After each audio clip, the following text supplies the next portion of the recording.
Today, how you start your morning isn't just a routine, it's the blueprint for success. Hey, let's talk about it.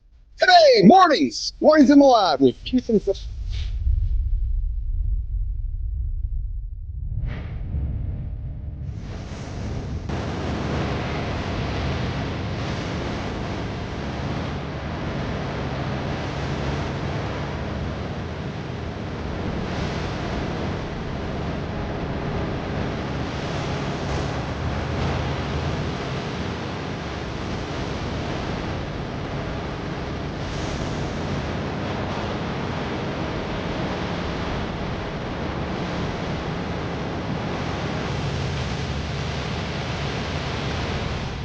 Hey, there we go.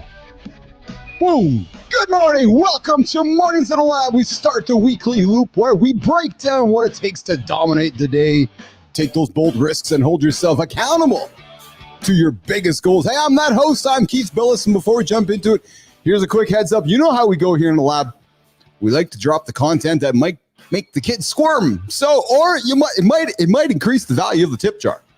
So I encourage you to take the kids out of the room, put the headphones on, but just know we might drop some salty language that might offend some young souls in the lab this morning. So just a heads up for that. Today, we're mastering the morning. That's what we do here on the show. We master mornings today, the blueprint for success. We have a guy, Kyle Thomas.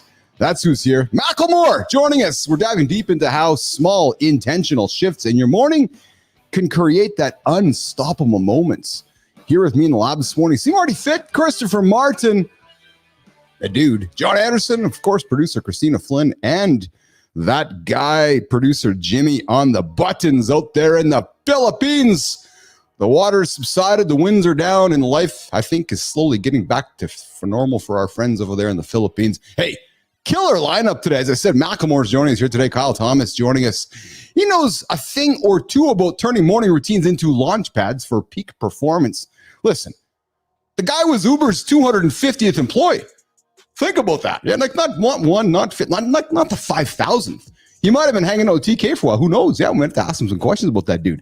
He's now helping ambitious job seekers land dream startup roles and crushing career goals. Here's what's coming your way today, guys. We got the morning loop coming up in a few moments. I got something to reveal. I think I lost an hour this weekend, and I just don't know where it fucking went, actually. And I got some humor.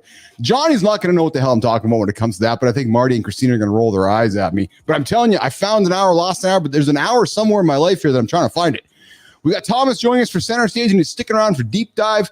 After that, we got Jory Jansen joining us to talk about intermittent fasting and how that can empower your morning. Of course, an hour two, we got exactly. Yes, that's what's showing up in hour two. Morning two is Reloaded, followed by In the Gym with John and Marty.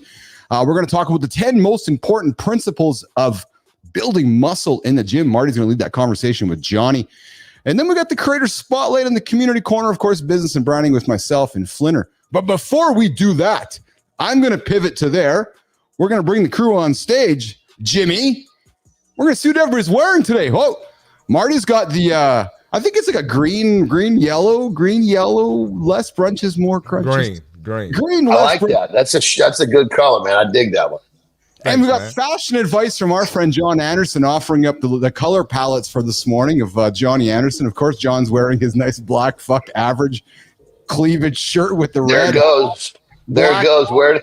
Of course, Tina's crushing black on black with the statement white AirPods, and I have adopted the black on black uniform with the black hat and got some cool glasses on today. That's what we're rocking today, guys. How is the weekend loop going on? I got some funny shit to share with you guys, but what's going on? How are you guys today? Good, pretty good, man. Killer, and crushing, man. I was up at.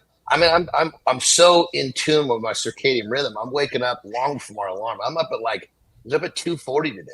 I'm like, it's time to go, baby. It's time to go. I've literally known no one to brag about being so in tune with their circadian rhythm. That's the first time I've ever heard anyone brag about that. That's awesome. What that is. It's a work to get that son of a bitch dialed in. You don't just say, hey, circadian rhythm, get in place so I can wake up before my alarm. It takes some fucking work to get that in there. No, you just don't say it. Good morning, good time. We see you there in the comments. Good to see you here this morning. Marty Flinner, I had a meeting with Johnny yesterday. We had a catch up, and I was telling Johnny that, yeah, man, I said, fuck, I feel great today. Got an extra hour of my day. I got up early. I went to bed early last night, crushed the extra hour, and he's looking at me like, what the fuck are you talking about, dude? What are you talking about? He goes, like, my phone's just changed naturally. So I'm going through my whole day as life is normal. And then Lauren comes home she had some shit to do yesterday morning, and she goes, Keith, I got this note from Catechism or Brooke goes to school, and they're like, daylight savings is next weekend. I go, no, it just happened this weekend. She goes, no, it's actually next weekend. I go, come on. Marty, Tina, Johnny, since Friday, I have been living on daylight savings time. I actually have thought it was so I went to bed an hour early Friday. I stayed up an hour later Saturday night. I got up yesterday thinking that the whole world had moved an hour. So Johnny, you have had a very distinct influence on me because I've lost the concept largely of time. I didn't know whether it was 2 o'clock, 3 o'clock. I got up yesterday morning at fucking 3 o'clock because I thought perfect. It was. And here's the thing. We'll use this little segment as a perfect example. Why the fuck did humans being waste so much fucking time about plus or minus an hour? I mean, Jesus Christ, put that energy into something that means something rather than, and because the crazy part is most people are sitting around bitching, oh my God, I lost an hour. Here's a crazy statistic. When, whatever it is, I don't know when the fuck, whatever we lose an hour, whenever that is, there are more fucking heart attacks the next morning in the ER than ever before. That day, there are more fucking cardiac arrests because we're so fucking unhealthy. 1 hour loss of sleep and people are fucking croaking. Well, is that sad or what? I'll tell you, I feel awesome because I had less. I was so mentally set on attacking the daylight savings. I was so mentally set on getting I was so on point, Johnny. I'm like, okay, I got up early yesterday.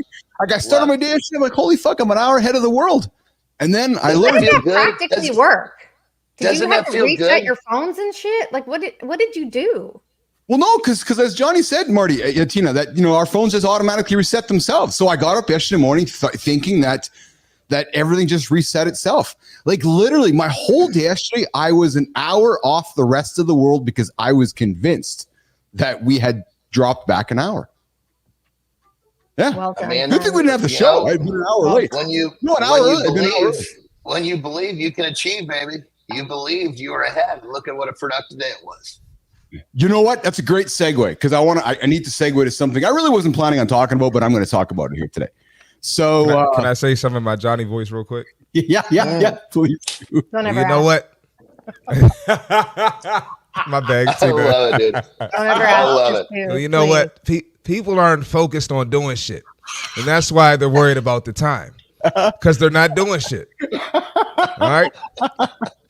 You have no purpose. You don't have anything going on, so you're worried about the freaking time. That's why you got a heart attack and you're in the ER when you lose a fucking hour.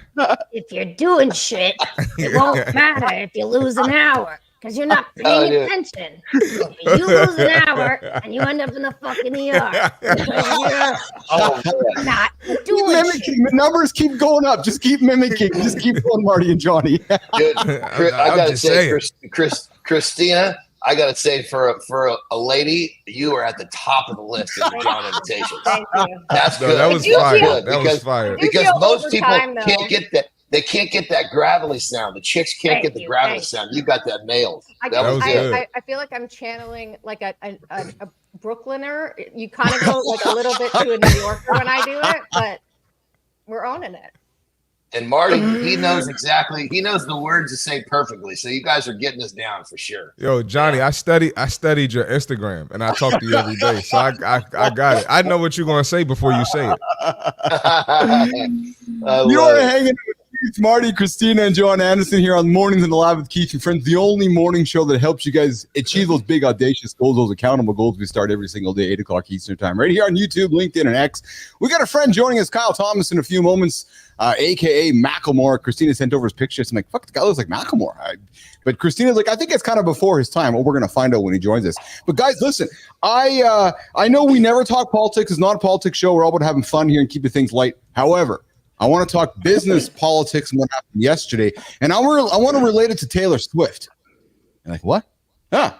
So we all know in business that Taylor Swift has probably done one of the most exceptional jobs. There's the word, guys. Hey, I've done a good job leaving exceptional off the table lately, Marty and John. I'm really proud of you. Yeah. So that's there we exactly it. Yeah. That's exactly it. That's exactly it. You got to point into the camera. That's exactly it. I know what Keith's going to say too. I've studied Keith. I've studied Keith. We know that Taylor Swift has done just a really great job creating product market fit. You either are a fan or not a fan. She's very intentional with her language, very intentional with her music, and her audience is perfect. You know, last night in New York City, the big MAGA convention happened. And I don't want to talk about all the racist bullshit that happened there. What convention? The Republican convention, the MAGA convention in New York City. Yeah. I thought you said MAGA. I was like, what the fuck did he just say? Okay. I didn't say the MAGA convention. I said the MAGA convention. That's how much Johnny pays no fucking attention. I love it. I love it. I don't give a shit. Which is good. But what I think Johnny's joking when he does that. What I want to bring up, doesn't fucking make a difference who's in office. I'm gonna kick ass no matter what. There we go. That's why. That's why I set him up. I know how to set Johnny up. But what I wanted to talk about, which I really enjoyed yesterday, and no look past, Marty. Sorry. This has nothing to do with the politics of the situation. What I thoroughly enjoyed as just a business person, Christina, looking at you as a marketer, you cannot doubt the skill set. People can come and hate me all they want. You can't doubt the skill set that Donald J. Trump has at speaking to his audience. He does a really incredible job of knowing who he's speaking to and just says what he has to say. And you know what? And they fucking eat out of his hands. Again, this is not about saying who you should vote for. I simply just want to say there's a lesson in communication. There's a lesson in business. Go and watch him talk to his audience. And that's it. Don't lean into what politics are. Just literally listen to how he talks to his audience. The emotion that he connects with. It's actually quite remarkable. And I bring it up, Christina, because I know it was during my personal branding experience with you, and we've gone, like, I grew up with Sir Richard Branson, Donald Trump, and those old school marketing, that old school talking to your audience, that old school personal branding. The guy does a great job. I don't care what you say, like him or hate him. He does a great job of knowing who his audience is and using the right words and the right way to speak about it. And I'm not saying right or wrong. I'm just simply stating, go and listen to how he talks to his audience, just like Taylor Swift talked to her audience. And it's actually a master class in communication. I'll leave that there. The point is, my if you two know cents. Your ICP, you don't even have to make any fucking sense when you talk. That's how important it is. If you know your audience, you don't even have to make any sense. That's true. Yes, that's exactly it. Sorry, it broke up there. Oh, that's okay. You having internet issues again, man? No. I just a little conveyor. Say that again, Christina. Say that again one last time. Sorry. I said the point is, if you know your audience really, really well, you don't even have to make sense when you're talking to them. Yes. Like our friend. Thank you for stating that. He doesn't fucking make any sense when he says anything. We won't even go into that, but they still eat it out of his hand. That is my point. That if you're a communicator in business or anywhere in life, man, if you can identify your ICP and use the words to emotionally connect with them, to Christina's point, you can sell fucking Snowdesk. No. Exactly. We don't use that exactly. One. No, we don't. Nope. You could do whatever you want to do. But pen to anyone. Let's go with that. Thank you, Christina. Yeah. What was I need to know, what was the big issue with snow to Eskimo? Am I missing something here? Johnny, we don't have time to go into that today. That's an off-camera conversation. We'll get into that. But let's not use it in the meantime. Okay. I got Thanks, you. Coach. I got you. Thanks, Coach. Well, I got you. Thanks, Coach. All right, so let's do this. Let's go to this, Jimmy. Let's rock and roll. We're going to keep the show going. Yes, we are. I see you, Melissa. Then your audience is more stupider after listening to you. No, I don't know. So my point with that was this whole idea that, and Christina lined it up really well. You don't even have to make sense to your audience. If your audience is eating out of your hand, you could just say whatever you want. And when you convey your truth to your audience believes your truth. That's what's fascinating to me in 2024. It's that truth really doesn't matter. Hey, Jimmy, bring Tina up here quickly on the stage. Tina, truth doesn't matter anymore. Like, to your point, like, you can just say what you want to say, and you say it enough times and people just believe it. It's just incredible to me. It's an unfortunate reality. It's an unfortunate reality that truth doesn't matter anymore. But I think the point is when you clearly know who you're targeting, you clearly know what their problems and what their challenges are, and you know how to speak to those things within them, they're connecting with you, not necessarily the message that you're saying. So the script that you're doing it with, the words that you're using, they're like part of the equation. They like you, they connect with you, they see themselves in you, and they see that you're potentially somebody that can help them with their problems. Yeah. And like I said, not about whether you want to vote red or blue. I just found it fascinating how you can just spit what you want to spit. And people are like, yeah, I want to eat that up. The sky's actually gray. It's sad, but it's real. It's important. It's incredible. All right, let's keep it going here. Thanks, Tina, for enlightening me on that one. Let's go to the accountability check-in. Mornings, they're just not neutral. No, they're not. They are either push you forward or they hold you back. Mornings are the key to your fucking day. They are the key to your day. We own them here in the show. We're the morning experts. We wake up every single day with your problem. What's your problem? You hit the snooze button. What's your problem? You can't get your ass going. What's your problem? You can't get out of bed.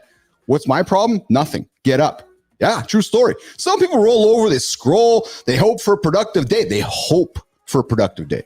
Others wake up on a mission, ready to move the needle. Either way, you're building habits that shape your future nation. So you want to drift through the morning? You're stacking losses. You want to wake up with intention? You're stacking wins. So here's the hard motherfucking truth. Yeah, how you start your day is exactly how you live your life. You missed enough mornings? Suddenly the whole year is gone. Yeah, it's true. True fucking story. Business athletes don't leave mornings to chance. No, you get up, you roll over, you get your ass out of bed. Your routine today predicts your results next quarter and next year. Look at those mornings. They're the foundation for today. They're the foundations for tomorrow. They tell you exactly where you're headed. Own your morning, or your morning is going to own you. It's the accountability check-in. Keith Bellison every single here, day at 8:15 Eastern time. And listen, if you're getting value from this show, I invite you to hit that subscribe button, like it, comment it, share it with your friends, and tell somebody this is the greatest morning show you've discovered to help you guys get going. Jimmy, let's bring the crew up. Let's get into center stage. We're going to break down how you start your morning, sets the tone for your career and your life. And joining us is Bizarro Macklemore, Kyle Thomas, an entrepreneur and career strategist who knows a thing or two about building systems at work. His story? Yeah, he went from cubicle guy to Uber's 250th employee and later became a VP at a Y Combinator startup. Now through Up Employment, he's helping ambitious pros land dream roles at top startups faster with clarity and without burnout. His approach? Well, he creates confidence, he cuts distractions, and he raps. Yeah, he just raps like nonstop. He's rap. And he builds frameworks. Is that a Macklemore joke? It's a total Macklemore joke, Marty. Exactly, yeah. And build frameworks. Sorry, Kyle. What's shaking, Kyle? Good to have you on the show. What's up, brother? How are you, brother? It's definitely not the first time that I've been compared to Macklemore. I'm actually from Seattle, so it's a relevant comparison. You're joining us from Seattle today, are you? I actually live in New Jersey now, but born and raised in Seattle. Oh, there you go. So maybe you're neighbors with Jay Malone. He just down the road lives next to Springsteen and Bon Jovi. I saw that. Yeah. There you go. So hey, we got a brand new question. We are asking every single guest on our show. Moving forward, the most important question, which is this. I'm gonna move to this camera over here. Kyle, how do you start your day? How's your morning? What's your morning routine? And if there's no morning routine, tell us. Because we own mornings here in the lab. And we believe that for you to have a successful day, you've got to start it with a kick-ass morning. So Kyle Thomas, how do you start your morning? When's the alarm clock go off? Do you hit the snooze button? Inspire us, inspire Business Athlete Nation with your morning routine. Kyle Thomas. All right. So, alarm went off this morning at 5:30 in the morning. Woke up, went downstairs, coffee was brewed, and I've got 3 kids, a 7-year-old, a almost 5-year-old, and a almost 2-year-old. And so it went straight into breakfasts and lunches and trying to get everybody ready for the day before this. So oftentimes I'll try to do a quick core workout, a little meditation, and then get the kids all ready to rock and roll by 8 o'clock in the morning. Nice. Marty, I see you in there and you're kind of expressing, you're like, oh, I see how that's your morning starts. Marty, I know you're just looking forward to that one day in life, aren't you, Marty? Oh, absolutely. And I got a client who has 3 daughters, so similar ages too. And she's always distraught. So I can only imagine what your morning is like, what you're going through. Yeah, organized chaos. I think that I was listening to the show this morning and talking about planning and stuff like that. I was like, I should really just plan out all the meals. I should really just have the breakfast ready to pop in every morning, and it would be so much easier. That right there, you just hit my formula for success in parenting. Everything was done the night before. Yep. That's why we give the message. That's it. So Kyle, so Kyle, to John's point, I got not to throw into the bus. Just gonna ask you the honest question. Why don't you? Yeah, there's no excuse. There's no excuses. So Marty and John, so today's gonna go at around 3-4 o'clock this afternoon. The kids are gonna come home this evening, and Kyle's gonna be going through his day, and he's gonna be thinking, fuck, man, Bilous is making me think about getting ready for tomorrow. And now Johnny's in my head thinking about I should get ready for tomorrow. So I'm betting, guys, this evening, Kyle Thomas is gonna have a moment in his head thinking about John's head, Marty's head, my head, and he's gonna prepare for tomorrow, John Anderson. Well, Kyle, as soon as, think of it like this. You're either going to do it tonight or you're going to do it tomorrow morning. And you're going to have a lot more serenity doing it tonight. So, it's almost like you get to make a choice. What kind of life do you want to lead? Because as you said, it's organized chaos. Well, if you can organize it even more and bring more serenity and joy to your life, why not make that simple switch? Because it's not like you're going to save time and you're going to bring quality to your life and your kids. They're going to learn preparing is what helps them become successful. They learn from that shit. My kids, their clothes was laid out the night before. Everything was it was just wake up and just turnkey. Yeah, Kyle, we're all about raising a generation of neurotic people on this show. We're all about we really want to get a bunch of ADHD and OHD and ABCD kids. But what it really did for my kids though, is because that organized chaos, they carry that to school. And so when they have a serene morning, they show up to school in a better frame of mind. I actually at one point, the one of them was having trouble when she went to middle school because that's when really the social shit gets heavy. So I started taking them for a quick jog to get them feeling good. So they showed up to school even sharper. So I just felt like it was a duty as a parent to do the best that I could. If I wasn't doing what I knew was best for them, I felt like I was fucking up. Yeah, no kidding. Hey, so Kyle, mornings set the tone for the entire day. Let's be frank, it does, right? How we start up, how the night ends before, but it's not just about what you do. It's about what you decide not to do. I know I'm always saying yes. Johnny's always saying yes. Mark, because we're always saying yes. But what you learn, often we have to say no to a bunch of things before we can say yes. So Kyle, how do you think the way that leaders make decisions, especially in the morning, impacts their long-term success? Yeah, it's a good question. I think that ultimately, I don't know, it's like the cliche example of fail to plan and plan to fail. I think that if you go in, we were just talking about this in the personal side, but if you take the same approach from a business perspective, whether you're a full-time employee or a business owner, and you're kind of just entering into the day, you haven't checked your calendar, you don't know what meetings you have coming up, you're not 100% sure what the metrics were for the different things that you were supposed to be monitoring or the different key critical areas in the business. And you kind of just jump into the day and look at your calendar for the first time and kind of just get that cortisol and anxiety going immediately just because you're trying to catch up already.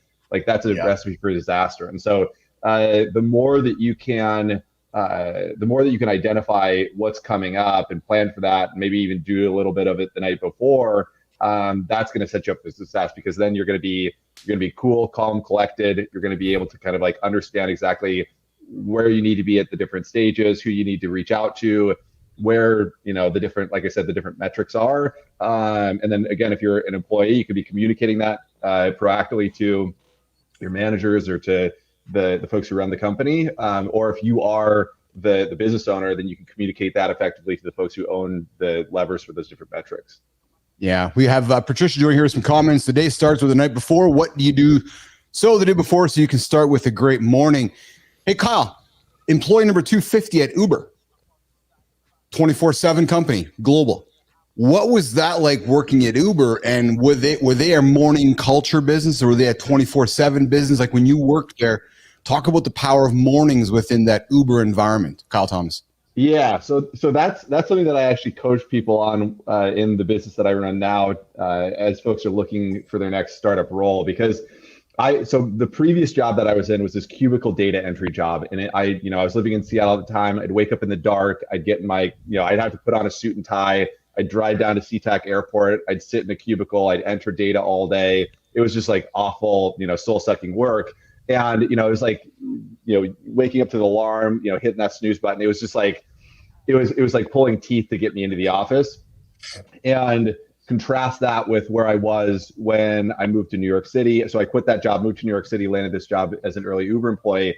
I was, waking up way earlier than I did in Seattle. I was trying to be the first person into the office to open the door to like get, nice. My work done. And then I was staying, many nights until like 11 p.m. We were working weekends and things like that. But like the thing that I always say is like, it wasn't like, people kind of crap on hustle culture. It wasn't like that anybody was forcing us to do this, or we were like necessarily burning out. Everyone was just so excited about what we were building and the impact that we were having and the product that we were creating. And so, it was less like I think that like, the standard person probably got in at we opened the doors to the drivers back then at about 9 a.m. because we did all in-person driver support. We did, all that kind of stuff live. And so, but yeah, it was really around the clock, right? Like there was no customer support team. We were answering hundreds of tickets from riders and drivers every single day or every single week. And so we were doing everything. Wow, that's crazy. Just literally just at that early stage, just doing what you got to do to get the job done, man. That's really cool. And real quick, Kyle, I also want to make sure, when I was ranting on parenting, that was supposed to come across as inspiration and motivational, not like, what the hell are you doing? So forgive me if it came across that way. No, I hear it. A lot of it resonated. So because you strike me as a kind of a competitive guy. So I figured, sometimes a little bit of a swift approach works well with a guy like you, as I can see that hustler, that competitor in you. You know what I mean? Mm-hmm. Hey, Kyle. So Uber, highly competitive, highly aggressive, highly successful organization. You worked with a lot of leaders within Uber along the way, and of course, many today. In your experience, Kyle, do leaders always need to hit the ground running? Or as you age and as you become a father and as you go through businesses and starting your company and working with different leaders along the way, is there power in taking a more intentional, slower start to the day? Because we're a big fan here on this show of finding what works best for you. The common principle is it starts in the morning. Get your ass up, get going, attack the day. Some might say the more intentional, slower start is better. Where's your POV on this, Kyle? Yeah, there's a fantastic quote. I remember I read Rich Roll's book called Finding Ultra. And in that book, his coach, he was training for these ultra marathons, and he hired a coach. And the quote that the coach told him was that it's not the fastest man who wins the race, it's the one who slows down the least. And I think that that's true in your career. It's true particularly in entrepreneurship. It's true, for those high-powered leaders. If you're trying to sprint constantly, and everything is an urgent issue, then, you're going to burn out. That's just like a recipe for burnout if you're redlining constantly. And so you have to understand how to balance the speed and tackling the priorities while also taking care of your health, while also taking care of your sleep, while also, having some, also taking care of your family life. Because, I ran into something like that. I started this business. I just had my third child. And I think it was like the stress that ultimately like hospitalized me, while I was trying to like juggle all the balls. And so there is definitely something to be said about, maintaining a fast pace, but a steady pace that you can keep over the long term, that you're not going to like have to go, super hills and super valleys, because then you have to restart once you crash. And that, particularly if you're in the early stages of entrepreneurship, the business is you're critical to the business. And so you can't have these, massive peaks and massive valleys. All right, here we go. Go ahead, John. So good. Yeah, no, I was going to say that's so good, because, when I'm coaching my clients and say, look, if you get yourself caught into the point where you're going too fast and you realize, holy shit, I can't maintain this pace, pull back on the throttle and make sure you don't do anything less than a walk. You got to keep walking, keep moving forward, because you'll get your breath back and you'll find a new pace that you can keep. And that's the key, but never stop it. I love that message, brother. That's so good. Great message. Just keep those feet moving forward. And here at the end of the day, It's not about perfect routines, nation. Not at all. It's about building those habits that fit where you are right now. Right where you are right now might not be where you are tomorrow, but to Johnny's point, you got to start moving in a direction that'll get you to where you want to be tomorrow. What works today might not work next quarter, and that's okay. Because what we know, nation, success isn't static. No, it's about adjusting, iterating, refining, and staying open to change. Dismiss, Producer Flynn, the artificial urgency, right? Your mornings don't need to unlock and look like anyone else's. They just need to work for your way. And hey, with no month coming around the corner, what you might want to consider right now, it's about not adding new habits. It's about getting rid of some of the ones you already had. Say no to something now so you can say yes to something tomorrow. But right now, we're going to say yes to this. Yeah. See Marty Fit, the See Marty Fit tip. Chris, you got something related for our business athlete nation to think about? Yes, of course, man. Come on. Let's do it, brother. What it is, Keith. All right. A lot of people think caffeine is the only way to wake up, and that's not true. All right. We're going to talk about some dynamic movements to help you fire your body up, wake your body up, and get your day going. All right. So first, we're going to talk about torso twists. This is going to help loosen up your core, get your spine moving. All right. A lot of times we're sitting at the desk, we're watching football, watching basketball, just sitting down majority of our day, sitting in traffic. All right. It's important to get that spine moving, because you don't want to be getting in a situation where you can get hurt at a sudden twitch or a sudden move. So torso twist is the first one. The second one, the world's greatest stretch. Basically, you're going to open, this is going to help open up your hips. It's basically you're in a split position like you're about to do a lunge, right? Touch the ground. I don't even want to do the stretch right now. You can Google it, but you can put one arm in the air, switch sides. You're going to get a hamstring stretch as well, along with your back and your hips. All right, hold this for about 30 seconds, switch sides, you're good to go.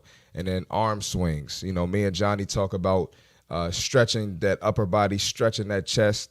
And a lot of people neglect this. You think stretch, and you just stretch your lower body. So don't forget to give that upper body some attention as well. All right, this is going to activate your nervous system. This will signal your brain and tell your body that it's time to move. It's going to increase your blood flow, get the oxygen going where you need it to go for your energy, and boost your energy without relying on the caffeine. So get your body moving first before you go get that Starbucks or Dunkin' Donuts coffee. And skip the snooze button, hit this quick flow. You good to go for the day. That's your fitness tip for today.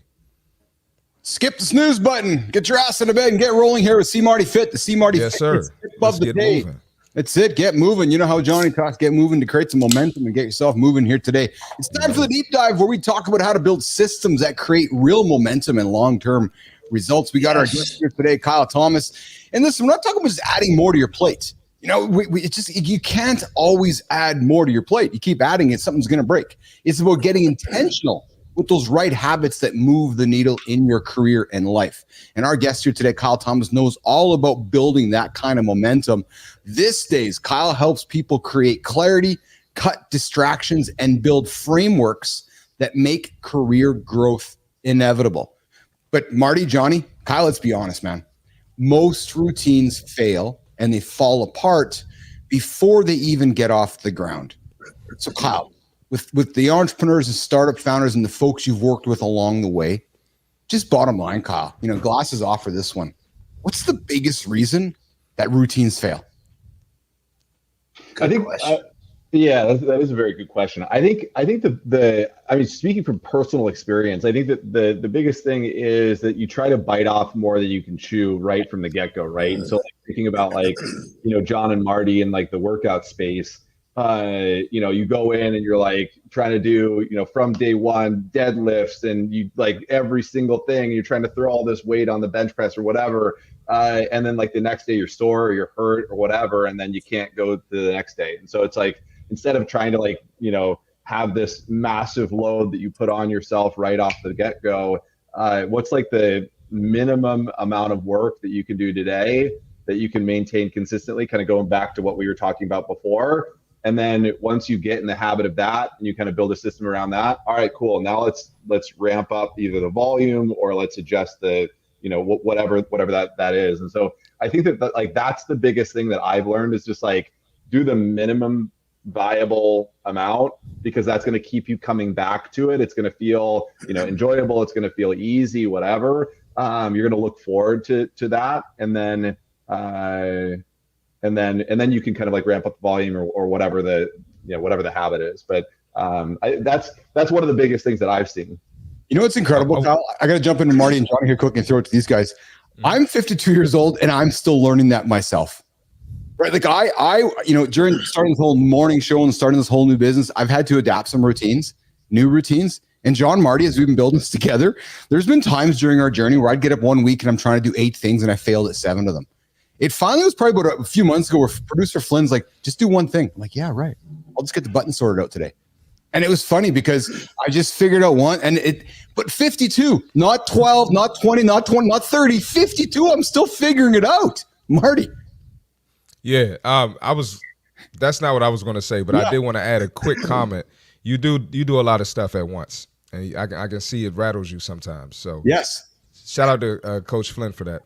But I just wanted to add that a lot of people get caught up in doing what seems sexy or what sounds good, So Keith, our favorite one, and John too, we like to joke about like the cold plunging, Yes. You don't even, you have to do what works for you. You don't even have a desire to cold plunge. You just heard somebody on Instagram say it. So you want to cold plunge. But, do what works for you. Stop trying to do what's sexy. I just wanted to add that in. Yeah. So and I think another thing, going back to why the systems fail is, like in my coaching and mentoring, people want to immediately go to creating a system around training the body, when in actuality, we got to train the mind first. And so when you create the system around the wrong thing, it doesn't yield the results. So why the hell would you continue the system? So you got to understand, what are you creating? You got to create the system around that thing that moves the needle forward the biggest and the fastest. That way, when the results start coming, you're good. That system's in place. You just stack another habit on top of that. The system continues to grow. But finding where you need to create the system. Don't just create a system. Create the system on what is going to move it forward the biggest and the fastest. Well, and this is where it gets really good for Kyle. John and Marty, I don't know if you guys know this, but this is where our message gets quite awesome, frankly. So the real challenge with routines isn't just starting them. And we got to know Kyle with what I'm going to say next through something he posted for our Creator Spotlight. It's just keeping them alive when life gets messy, right? And anybody can crush routines and goals when things are smooth. We talk about winning teams, which is win, and it masks, it band-aids the failures along the way. But what happens when the wheels come off? And that's where the real work starts. And Kyle can relate to this. Kyle, you know better than most. You've just hit a full year without having a drop of alcohol. Very nice, brother. Very nice. That's good shit.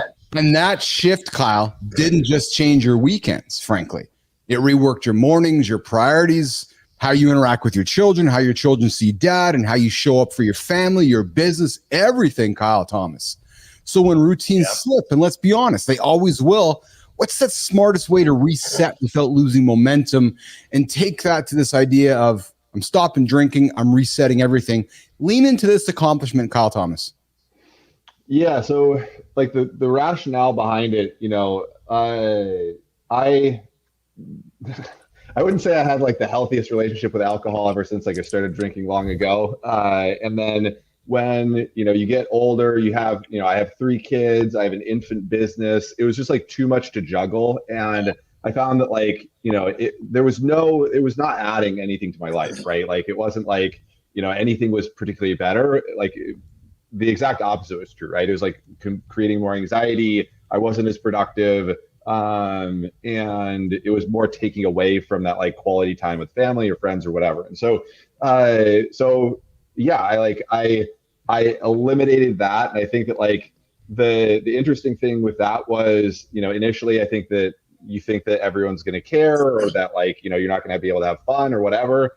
And I think like the big thing for me is just like realizing, oh, now I can, you know, wake up at 5 a.m. on Saturday and treat it like a Tuesday and do the thing that I really want to do, which is, you know, work on the business and go and exercise and, you know, take the kids out to, you know, the park or go in the woods or something like that. And so, yeah, I think that like, you know, you had mentioned, I think no November or the month of no or whatever. And I think that like oftentimes people think, oh, I have to add all these things in order to be more productive or to get where I'm going. And oftentimes it's more about subtraction than it is about addition. Like subtract down to just like what is the essential things, because the big thing for me is like I have way more energy. I feel like I've kind of tapped back into the person that I was, you know, like the creative energy, the excitement, the like, you know, I always think about like, you know, what did I do before I was going out and drinking all the time? And it was like, oh, you'd play ultimate frisbee with your friends in high school, right? You like, and like, were you having more fun then, or were you having more fun, you know, I don't know, at the bar or whatever? And not to like, you know, say that there's anything necessarily wrong with that, but for me, where I'm at right now in my life, like this is 100% the right move, and it's been nothing but positive. Marty, you know, real quick, I just got to say one quick thing. You know, you said earlier, which you was really, you said I didn't have a good relationship with alcohol, right? And here's the thing. This is my belief. Nobody does. They just tell themselves they do. No. Because alcohol is poison. And no matter what you say, there's not a benefit in turn. Now, granted, maybe you're a little loose, maybe you overcome some social anxiety. I get that. But if you just learn to overcome that without the booze, you're going to become a better person. You know, most people use alcohol as some sort of a crutch. So I love the fact that you were just honest about that. It was so powerful, because the people that tell themselves they have a healthy relationship with alcohol are lying to themselves. Yeah. Go ahead, Marty. I wanted to add too, I like how you said, you know, what would I do when I was in high school, or, you know, like before I started drinking. You know, a lot of people will say, oh, you're not drinking? That's boring. Or you don't want to go to the bar? That's boring. And it's like, you were doing stuff and having fun before you ever even, you know, learned what alcohol was. So I like that there too, you know? Yes. Kyle Thomas, I applaud you, man. I applaud you on your efforts, your journey, you know, everything we've learned about you and so forth in the business. Kyle, take a couple minutes here quickly before we say goodbye and wrap up the segment. Tell Business Athlete Nation how they can find you. Talk a little bit about your current business, Up Employment, and take the 60, 90 seconds, plug yourself, plug the business, give Athlete Nation the reason to want to come connect with Kyle Thomas. All right. Yeah. You can find me on LinkedIn. Just search for Kyle Thomas on LinkedIn. I'm the guy who looks like Macklemore, I guess. Yeah. So you can come follow me. Own it, baby. Own it. Yeah. That's it. Gotta own it. But yeah, like my story. So we mentioned a little bit, but I joined Uber as the 250th employee. Before that, I was working this cubicle data entry job that I hated. That realization of like going from that job I hated to a life-changing opportunity, life-changing amount of money in like a venture-backed startup was, you know, without any sort of like additional certifications or skills or not an MBA. It was purely kind of like the approach and the methodology.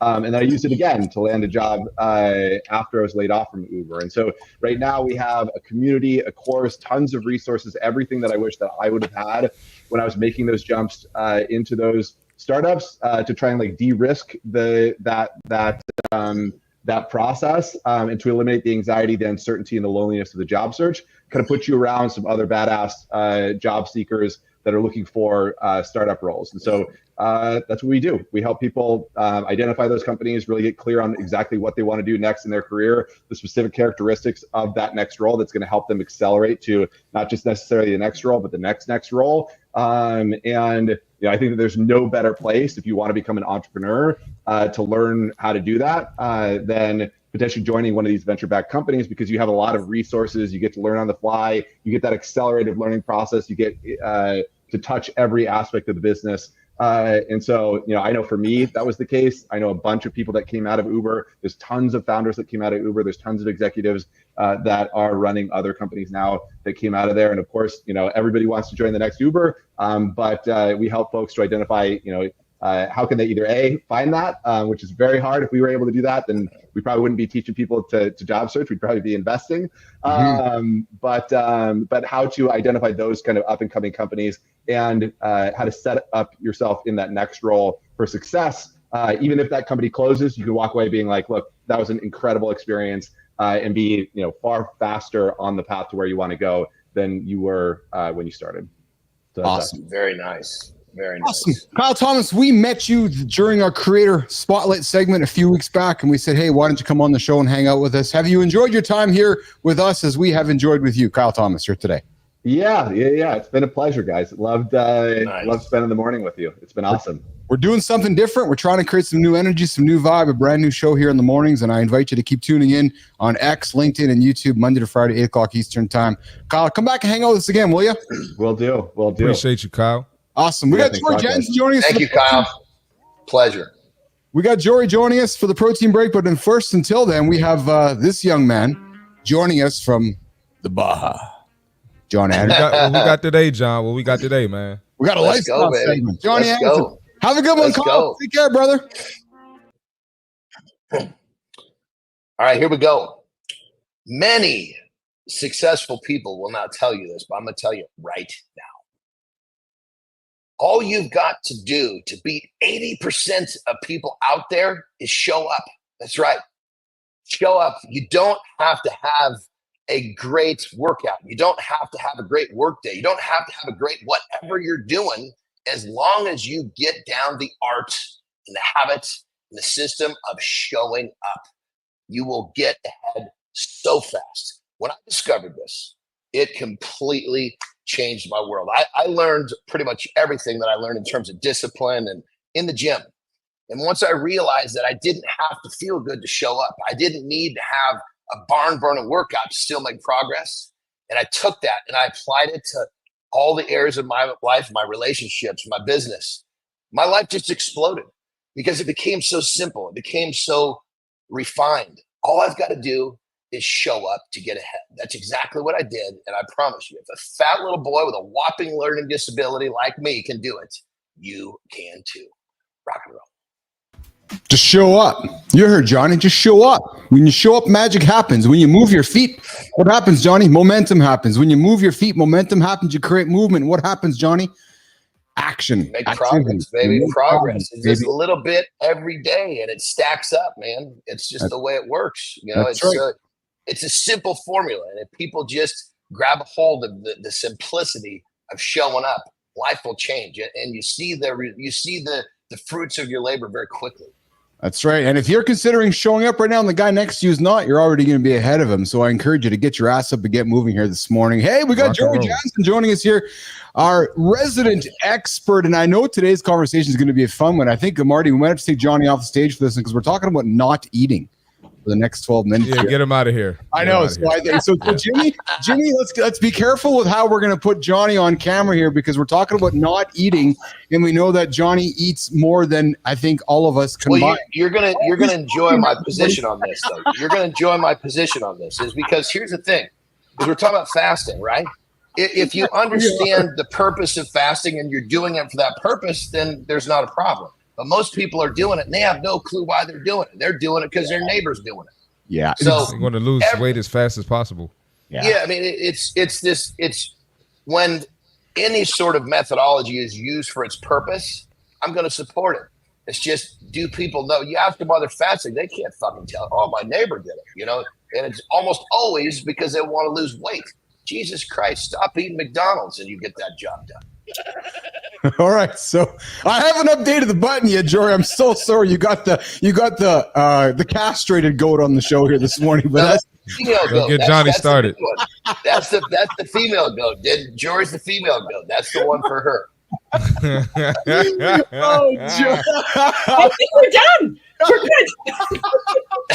See you on Wednesday. Joy, tell everybody about fasting and what it's for and how they can use it so they can understand how to use it, please.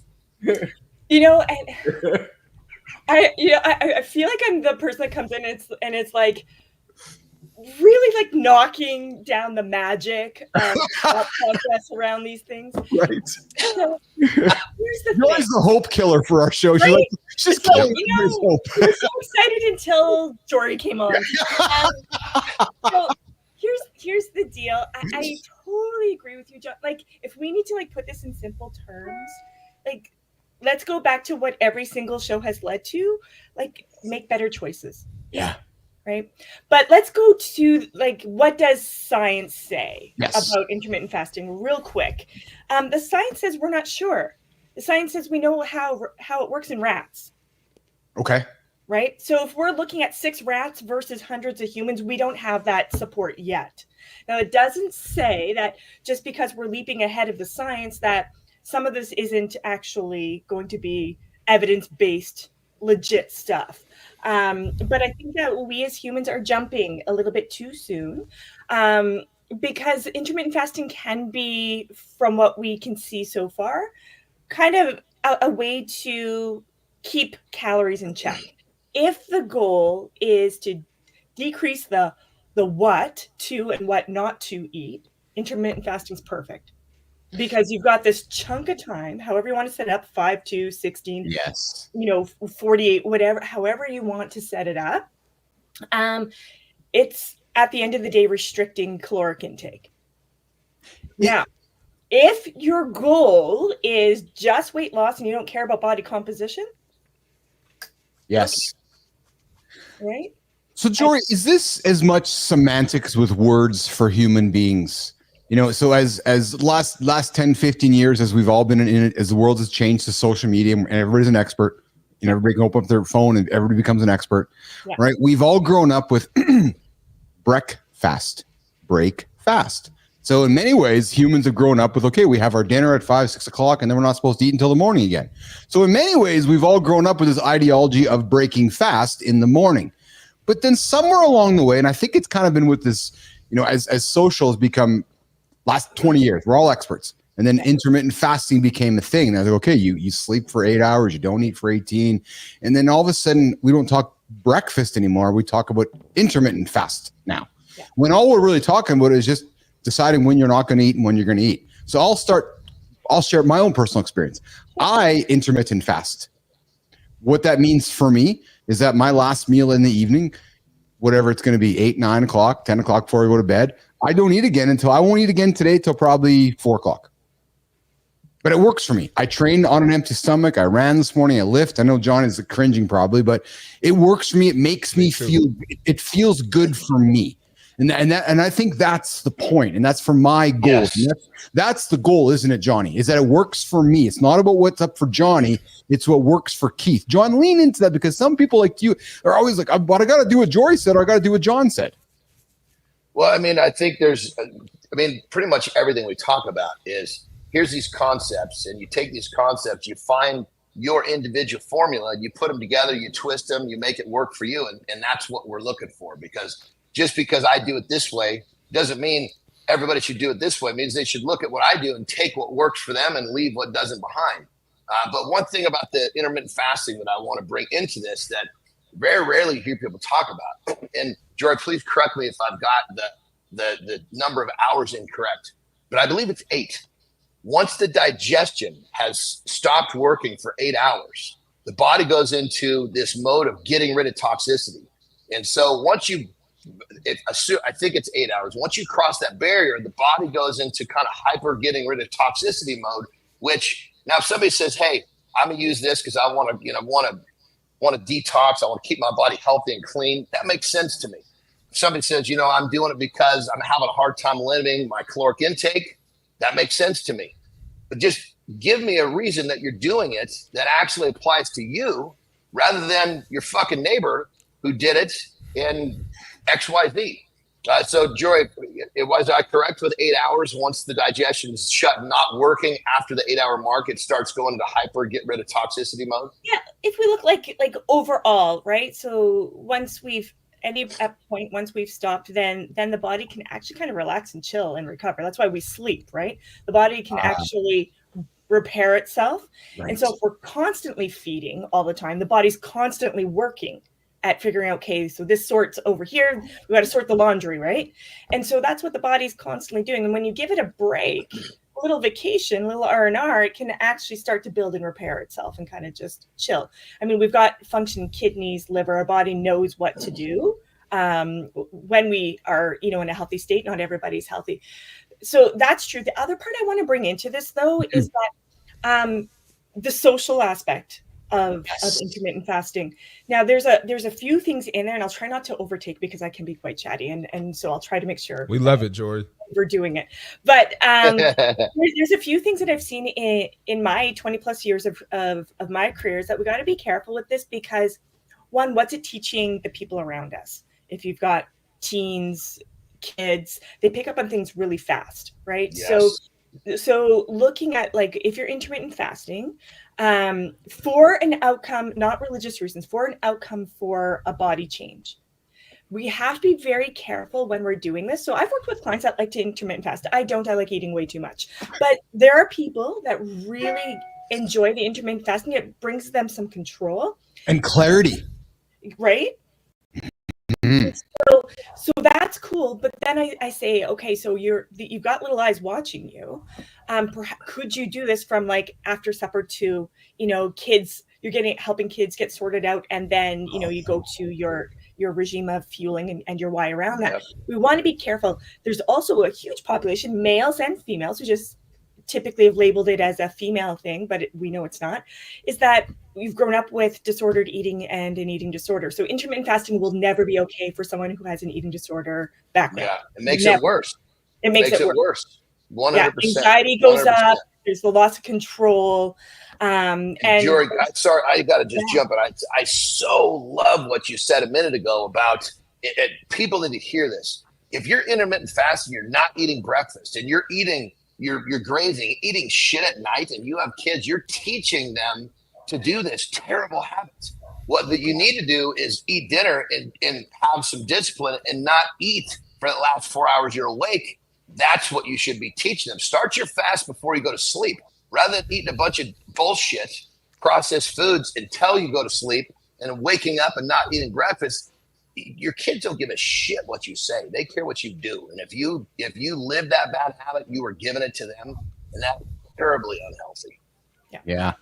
So I love this conversation. As a matter of fact, I think we may even want to keep it going throughout the rest of the week. I think we can dig into a number of different ways about it, because I have intermittent fasted. I did a 7-day fast. I know Johnny would argue that because I included the MCT oil in my coffee that I wasn't fasting, and I can respect that. But I did a 7-day just drank coffee fast. And well, they just call that an MCT oil fast. Yes, exactly.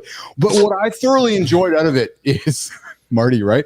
What I thoroughly enjoy out of fasting, Jory, is I enjoy the clarity it gives me. It really does. I know people maybe can't understand it, but I have a clear mind when I'm not eating. Like I don't feel foggy. I don't feel like I don't have a decision to make. I'm like, okay, I'm not eating. And that's just what works for me. I'm not saying it works for everybody, but it works. And brother, that's such a great thing, because some people argue, oh, I'm not eating, so my body's doing this thing to my focus. Or how about you've just fucking made a decision? You don't have to worry about that for a while. And so you're able to see things more clearly, because food normally is this little fucking voice that fucks with us all goddamn day. You stick a sock in that son of a bitch's mouth, all of a sudden you see clearly. Am I right, Jory? Well, I love your analogies. It allows for some people, and it's like same thing as caffeine can be performance enhancing for some people. Yes. And it's like anxiety escalating for others. So just like anything else, a workout program, the way you choose to fuel and nourish your body needs to be personalized. And we talked last time about periodization. I also look at, is this the right time for you to implement fasting? Yes. Are you going through, some family challenges? Are you going through, a really, important project at work that is really escalating your stress response? Maybe that's not the best time, right? So I would say periodize, personalize, and do a little check of your why. and let's get the dysfunction out of eating out of it, and let's look at health, wellness, and performance on demand. Well, this is awesome. There's one element that we did not touch on, which this is the one thing that I'll be totally in support of. And if this applies to plenty of topics other than fasting, but it promotes discipline. Yes. You have to decide, I'm not going to fucking eat until whatever time. Yes. And when you make a choice and you execute that, it builds discipline. And what we need is discipline, because motivation is fucking great, but we all lose our motivation. Discipline is doing the shit that you need to do when you don't want to do it. And if fasting helps you with your discipline, there's a positive for sure. Oh, I like that, Johnny. So you know what we're going to do, Jory? When we come back on Wednesday, I'd like to continue the conversation on fasting, but let's work on how somebody can get started with it, right? So because when I made that choice years ago, I didn't know how to get into it. I just started, and then you kind of learn. But somebody's like, so I'm thinking about it. How do I start? Is it do I not eat for a week? Do I not eat for 4 hours? What do I eat when I eat? When do I break fast? But let's get into that key, because this affects a lot of people, and a lot of people, I believe, are curious about it, want to learn about it, and I think we can keep educating about it. So on Wednesday, when we come back with Jory in the protein break, let's talk about how we can get started at intermittent fasting and how we can teach discipline around that. Jory, final word to you before we wrap up today. So yeah, I think great. Let's continue the conversation, but let's remember that this isn't for everyone. Yes. Right. So you got to look at the individual. If someone has poor blood sugar control, they have actual, type 2 diabetes, for example, or type 1. If you're pregnant, there are certain reasons why we're going to say, let's not even go there right now. But yeah, I think it's still, everything has to be personalized, and something's going to work. And just really, what's your intention? What's the outcome that you want out of it? And is it sustainable for you? And it looks like it is for you, Keith, but for others, it creates other havoc. So is it sustainable? And you don't know until you try. So yeah, let's go into, there's so many ways to intermittent fast. And you said something which struck me, because I got to be honest, I've thought about it, but I didn't really think about it again until you raised it a few moments ago. But what are our kids seeing as we're going through intermittent fasting? And I remember a friend of mine saying, as she was counting her macros during her life, and she saw her kids watching her macro counting, and she stopped, because she's like, wait a minute, I don't want my kids growing up thinking I got to count how many fucking carbohydrates are in my cauliflower. Right. So that was quite striking to me, because she changed the way she did things in front of her kids. Because as Johnny said, it's what our kids see instead of what our kids tell us. And so what we tell our kids, right? So that was striking to me as well, right? It was teaching our kids. Kids should not be intermittent fasting. No, I agree. Intermittent fasting. So or counting macros. Or counting macros. Yes. Yes. Jory, thanks for hanging out with us today. Great conversation. Really great conversation. We're going to bring Jory back on Wednesday. Thank you, Jory. Jory's always here for the protein break. You go and have an awesome day, Jory, and I'll come knock on your door maybe later today. We can talk more about the League of Business Athletes. Sounds good. Awesome. All Thank right, you Jory. guys. I appreciate you all. Have a great day, Jory. Great Jory. to See you Wednesday. All right. Guess what? We have our next favorite segment. Yes, the coach is joining us for the personal brand break. Get after it, coach. Get it. Get after it. Get it. Never in my fucking wildest dreams would I think that I would be on camera doing what I just did. Here we are. We can all grow. All right. You've heard me say it before. You don't know yourself. You just think that you do. Here's the neuroscience behind why you don't see your own story clearly. So here's something you might not expect from me. I actually did not know how to build my own personal brand, which sounds wild because I've been building personal brands for NBA All-Stars, VCs, startup founders, digital artists for the last 16 years. I'm incredibly self-aware. I had a psychiatrist since I was 12. And yet when it came to building my own brand, I was entirely lost. And why? The reason that I learned was it's actually neuroscience. So Dove, who we all know and love, well, at least I do. I don't know if you do. They ran a campaign over a decade ago, and they actually showed this perfectly based on the shocking statistic that 80% of women don't actually see themselves as beautiful. And guess what? I actually don't think that stat is that far off and just as pervasive for men. They hired an FBI sketch artist to draw two women in two different ways, or to draw women in two different ways. Sketch one was drawing the woman as they described themselves. Sketch two was drawing the woman as described by other people who had met that woman for only a couple of minutes earlier that day. The second sketch from someone's perspective who only met them for a couple minutes a day was overwhelmingly more realistic. Why? Because the reality that we see is biased.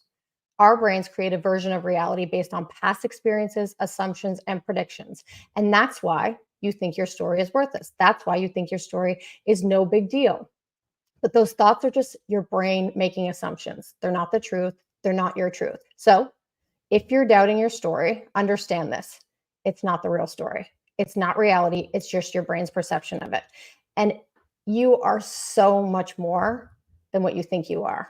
Yes, it's really that simple. I have entered my no fucks era, and I promise you, if you take today's brand bite into account, you will be one step closer into entering yours. You got this. You got this. Christina gets it every single day at this time, the personal brand bite. Listen, nation, if Flynn can do it, so can you. You can get your ass out of bed. You can get rolling. You can chase those things you want to do. And you're like, I just don't know how to get started. Well, Flynn does it. We asked her to join the show a few months back, and she kicks ass with this personal brand bite every single day. And she's owning it. Speaking about owning it. We can't see on what the hell. What the hell are we looking at there? What does it say? Oh yeah, looks like my battery died on that camera. There we go. Hey Keith, come on, man. You gotta get it together with the cameras, man. Never seen that version of Keith before. There you go. There you go. Hey, good morning, everybody. The personal. Yeah, morning loop reloaded with a different camera here. The battery died on that one. I guess I learned something here this morning. I always learn something new as we fly the airplane as we're building it. And I learned today that the battery dies after an hour on this one. Yeah, that's how it works. You know what you just did there, Keith? Tell me. You pulled your pants down. Yeah, I did. I did. Shout out to Show them the short and curlies, baby. Show them the short and curlies. Hold those Sorry, Tina. Yeah, I got to get the shaver out today, Johnny. I'm fine until we talk about the short and curlies, and then I just get a visual that I don't want. No. No. Hey, you're hanging out with Keith. That's me. You're hanging out with Marty. That's the guy over there. He's wearing that green shirt. He's the handsome dude there with the red headset on. That's Marty. He's got an awesome mom. We're gonna get his mom on the show one day. She's just crushing life underneath the guise of. You're gonna love my mom. I suspect we are. And that guy drinking that coffee, that's John Anderson. Yeah, that's Johnny. He stumbled onto the show a few months back with me and Marty, and we haven't been able to get rid of him ever since. So he just hangs out with us as well.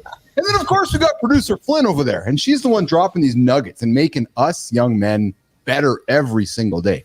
And that guy over there pressing the buttons, I just ignore him. His name's Jimmy. Yeah, he just sits there and presses buttons and makes literally everything happen. That's it. He makes everything happen. So if the show's not working, we just blame it on Jimmy. Just blame it on him, and we're all off the hot seat. Working, which is when people don't realize it's because of Jimmy as well. That's right. Hey, team. So I got a question for you. Is there a connection? Is there a connection between emotional intelligence and happiness? Does EQ really help us be happier, especially as we start our days in the morning? And here's the answer. Absolutely it does. And it's been proven. According to literature and some scientific research, happiness has both a cognitive and emotional side. And nation, as you're starting your day today, whether you're choosing, right, Johnny? Whether you're choosing to be happy or choosing to not be happy, it's going to matter on how you're going to get through your day today. And if you're in a leadership role, it's truly going to matter how your EQ relates to the rest of your day. But let's talk about this whole thing.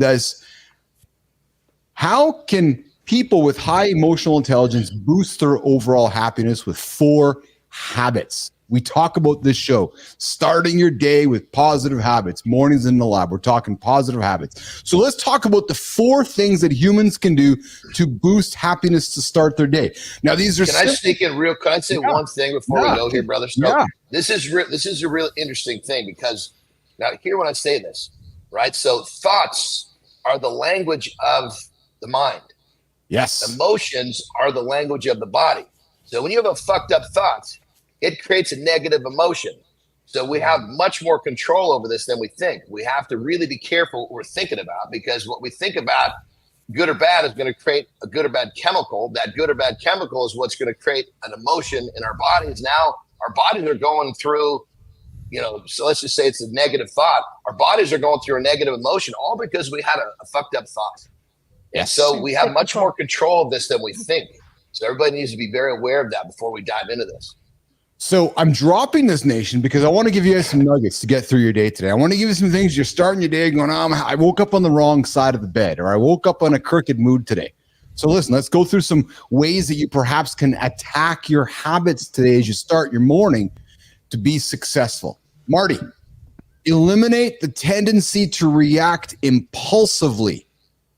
So often we react when faced with an emotionally charged situation. The key is we react.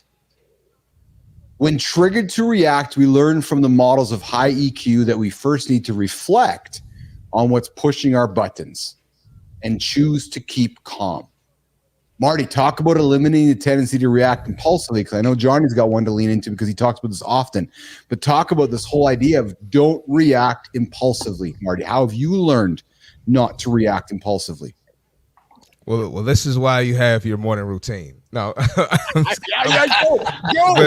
but seriously though, that's why you have your morning routine. So for me specifically, when I wake up and do my stretches and my yoga every morning, it puts me in a mind state.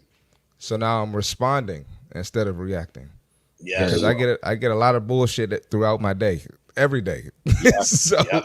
And as a professional, you can't just react. Somebody might come to me with a certain tone or tell me my plan didn't work. I can't just react emotionally and be like, no, you're not following directions. I got to respond in a mature, professional way. So yes, definitely. So the morning routine has a lot to do with that. Yes. Johnny, coming at you this one, brother. Yeah, I was going to say, it really helped me get a grip on this one because as humans, we're reactors. It's easy for us to react. It's the way the brain's wired. But so in the world we live in now, when I was learning to do this, social media didn't exist. So it's a bigger challenge now because you got people in person, you got people on social media, you got people on TV. But think like this. When you react to somebody, because usually that's what's happening, you're reacting to another person somehow, some way. You're giving that person the power of changing and altering your day. I personally don't give anyone the ability to get control of my day. I choose if I'm fucked up. That person over there, he can say, you're a fucking cocksucker. And I'll say, you're probably right. And then it releases and I'm done. I'm over. Someone could say, 6 + 6 is 175. You're correct. Now go tell someone else, please. And it says, as soon as you learn to respond to protect your own state of mind, that's how I got it. Was like, I'm not letting any of these people have control over my day. And as soon as I really got a hold of that, it was like, this is so much easier, because then it was kind of me versus the people who don't get it. And for me, I turned shit into a competition. I'm better that way. So I'm not letting somebody have control of my day, period. End of story. Yes. See, listening to math lessons with Keith, John, and Marty. 6 + 6 = 175. Here on Mornings in the Lab with Keith and friends. 6 + 6 is 12. Tina. What did you say, Christina? No, I'm just singing. Tina, don't mind me. Reach out first after a heated exchange. Too often when we get into an argument with a friend, a partner, or a colleague, I don't want to get first. I don't want to reach out first. Christina can come reach out first. No, I'm not doing it. I'm not reaching out. No, Christina's got to do it. I'm not being humble. No, I'm turning my back. Hold on a second here. Reach out first after that heated exchange. Put your emotional intelligence on the table and be the first one to increase that happiness. Christina, lean into that whole idea about reaching out first after a heated exchange and the magic of that situation. Mm-hmm. Our default mode is ego. Mm-hmm. It's always someone else's fault. It's always someone else's fault. When you learn, and when I learned to immediately go to, this is you. Something you have done, something that has triggered you, has put you in this situation. What they're feeling is super valid. I can't understand that. So for me, it's always about what got me in this situation in the first part, reflecting on it, saying what the fuck is happening here that is pressing my buttons, that it's making me react, and then calling it what it is. The number of times that I could have taken an argument with my wife from like, to here. Mm-hmm. Oh my, we all know it, right? You know, Yep. and you're heated. And versus just saying, I'm sorry. How can we get through this? I want to better understand how you're feeling. Yes. I want to better understand what I did to contribute to how you're feeling. And here's the kicker. You don't have to agree at all. You don't have to agree whether they're right or wrong. What if that doesn't matter at all? It's just a matter of saying, there's a problem here. There's a challenge. How are we as a team going to work together to solve it and both have responsibility in that? Yeah, it's actually, you're absolutely right, Tina. Hey, we're talking about how you can boost your happiness with 4 habits today. 4 habits that you can instill in your day as you're starting your day right now. Don't hit the snooze button. Don't do it. Get up, get moving, create the momentum. And think about one of the things that we're dropping right now so that you can have a more positive day than perhaps you were thinking about having today. First one you can do really is get into this whole idea of eliminating the tendency to react impulsively. Don't react. Don't let somebody get joy out of your reaction. As John said, if you react, they've won. Think about that. If you react, that person has won. Control the situation. Number 2, reach out first, as Tina said. Listen, it's not actually, at this point, it doesn't matter who's right or wrong. Just go reach out first. Be the human. Show some kindness. Create the bridge. Here's number 3. Marty, Christina, Johnny. Show some gratitude. Right? Gratitude is one of the most powerful things that we can embrace and show to yourself and to the other person. If you're going through a situation, be grateful for yourself and then be grateful for the human you're talking to. That is probably going to alleviate much of the situation and probably bring some happiness to your habits. Number 4, guys. Number 4. This is a great. Sneak in one little thing right there, brother. Please, Johnny. Yeah. Everybody needs to understand the human brain doesn't have the capability to feel anxiety and gratitude at the same time. So you have control of getting rid of that feeling that's got you all fucked up and bringing in a feeling that's going to make you feel more grounded and ready to move forward with whatever situation has got you on edge. So you have control just by your thoughts. Yes. And nation, I'm going to invite you all to think about what I'm going to say next. When I talk about business athlete nation, perhaps I'm talking as much about the nation at large. In the next 10 days, there's going to be some political decisiveness happening in the United States of America. What I would invite you to consider is you're sitting with your neighbors, your family, your friends, your colleagues, your collaborators, any human being that's next to you, is find a way to seek common ground. Find a way to seek common ground. Ask a friend, ask a coworker, ask about a way you can find a place to meet in the middle. And if you can find that place to meet in the middle with curiosity, imagine the happiness that might come out of that situation. Alternatively, you can go into the situation and you can ignore everything that we've just talked about, and you could react, let the other person win. You could not reach out after a heated exchange, and you can choose not to show gratitude. And then I would invite you to ask yourself how good you probably would feel if you got into this last situation of seeking common ground and saying, fuck it. I don't know. Is that the life that you want to live? It's not the life that I want to live.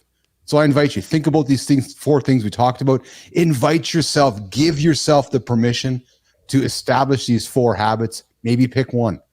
But as we go the next 10 days, find the common ground, please. I think it's probably in the best interest of all of us in humanity is just to find a way towards some common ground. It's such a hurdle for some people, man. It is. Yeah. It absolutely is. And we're taught the opposite.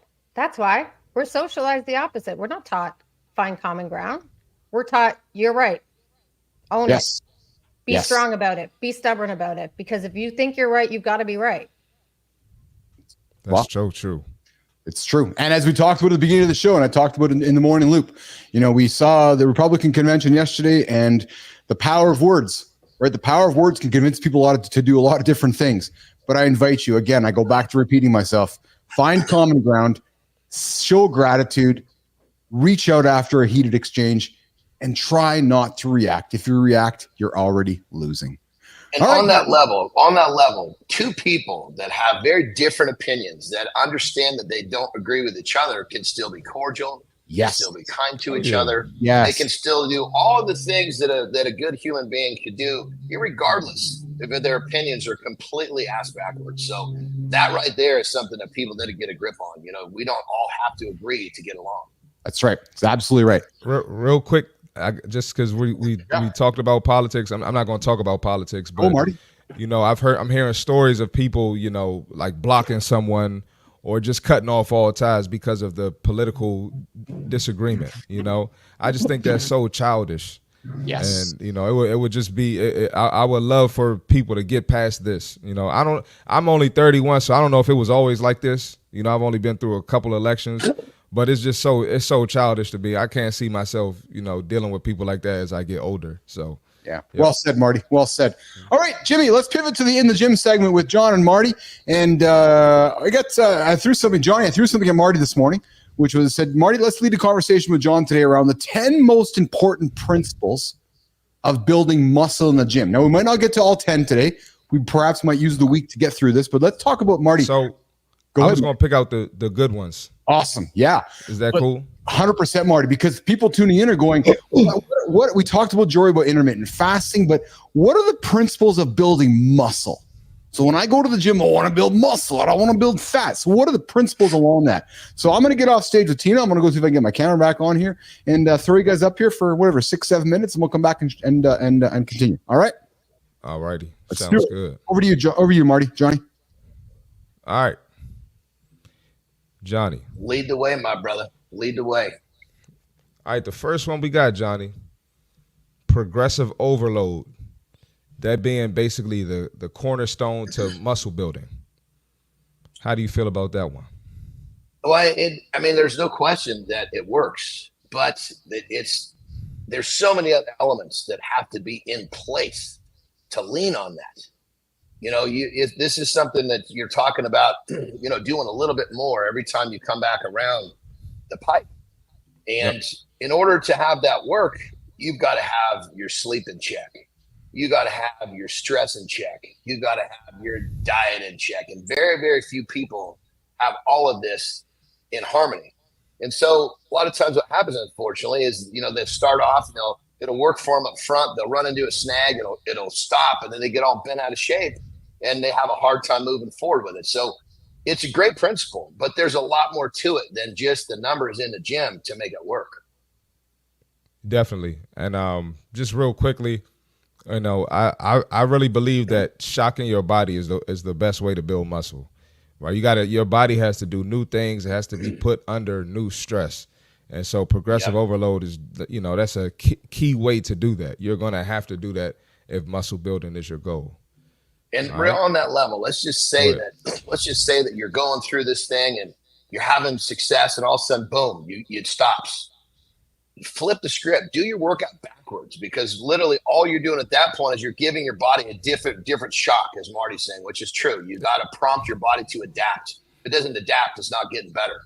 So don't think that you're gonna, you know, if you're gonna have challenging times, but don't get to that place where you're kind of, when I say flat, meaning you're just having a hard time pushing and doing what you need to do. Go a different direction briefly, give the body a different shock, a different sensory, then go back to it.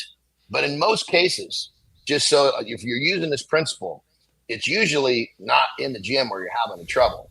It's somewhere in your life. I like that. And that goes along with the next point. We're going to touch on some nutrition. Protein being key, or protein being king. That's going to be one of the keys to your muscle building process. Yeah. So go ahead, Johnny, and I'll give my commentary after. Well, here's the deal. You know, we know now for a fact, it's proven through science, that excess protein will be burned for fuel.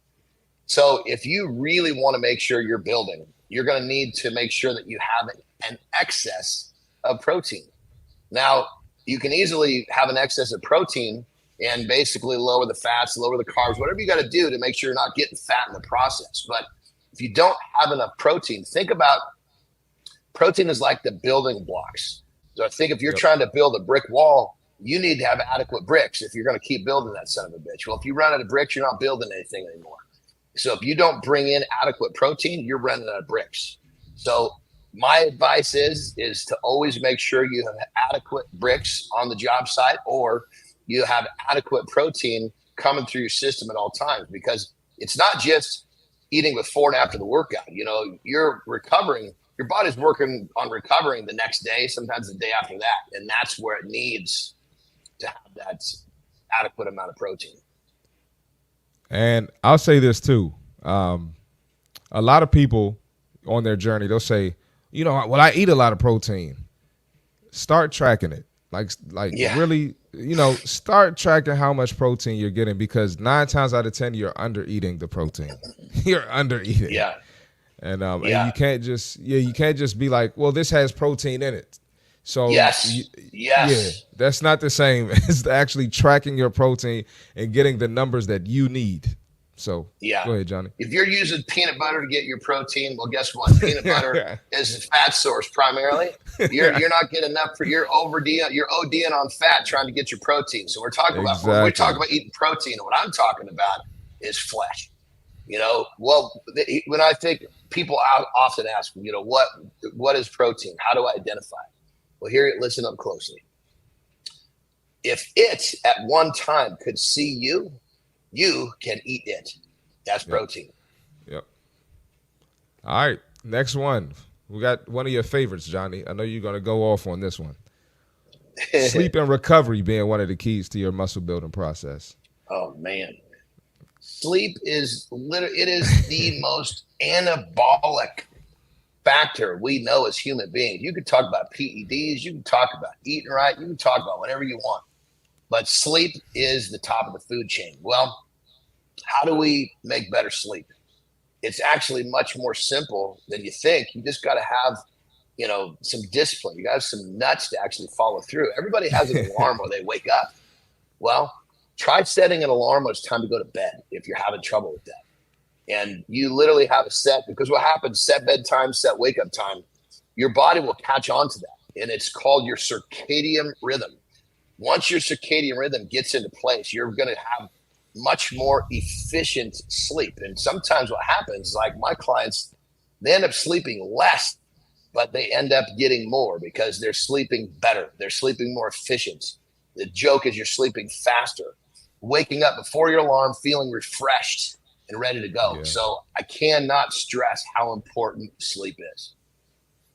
Absolutely. Body won't recover if you don't sleep. So the muscle tissue won't grow if you won't sleep, and the fat won't burn if you don't sleep. Absolutely. All right. I guess we got one more. I'm sure Keith is going to pop in here in a second. But consistency being key. And you always said, you got to fucking show up. I mean, that's what my lifestyle tip about was today.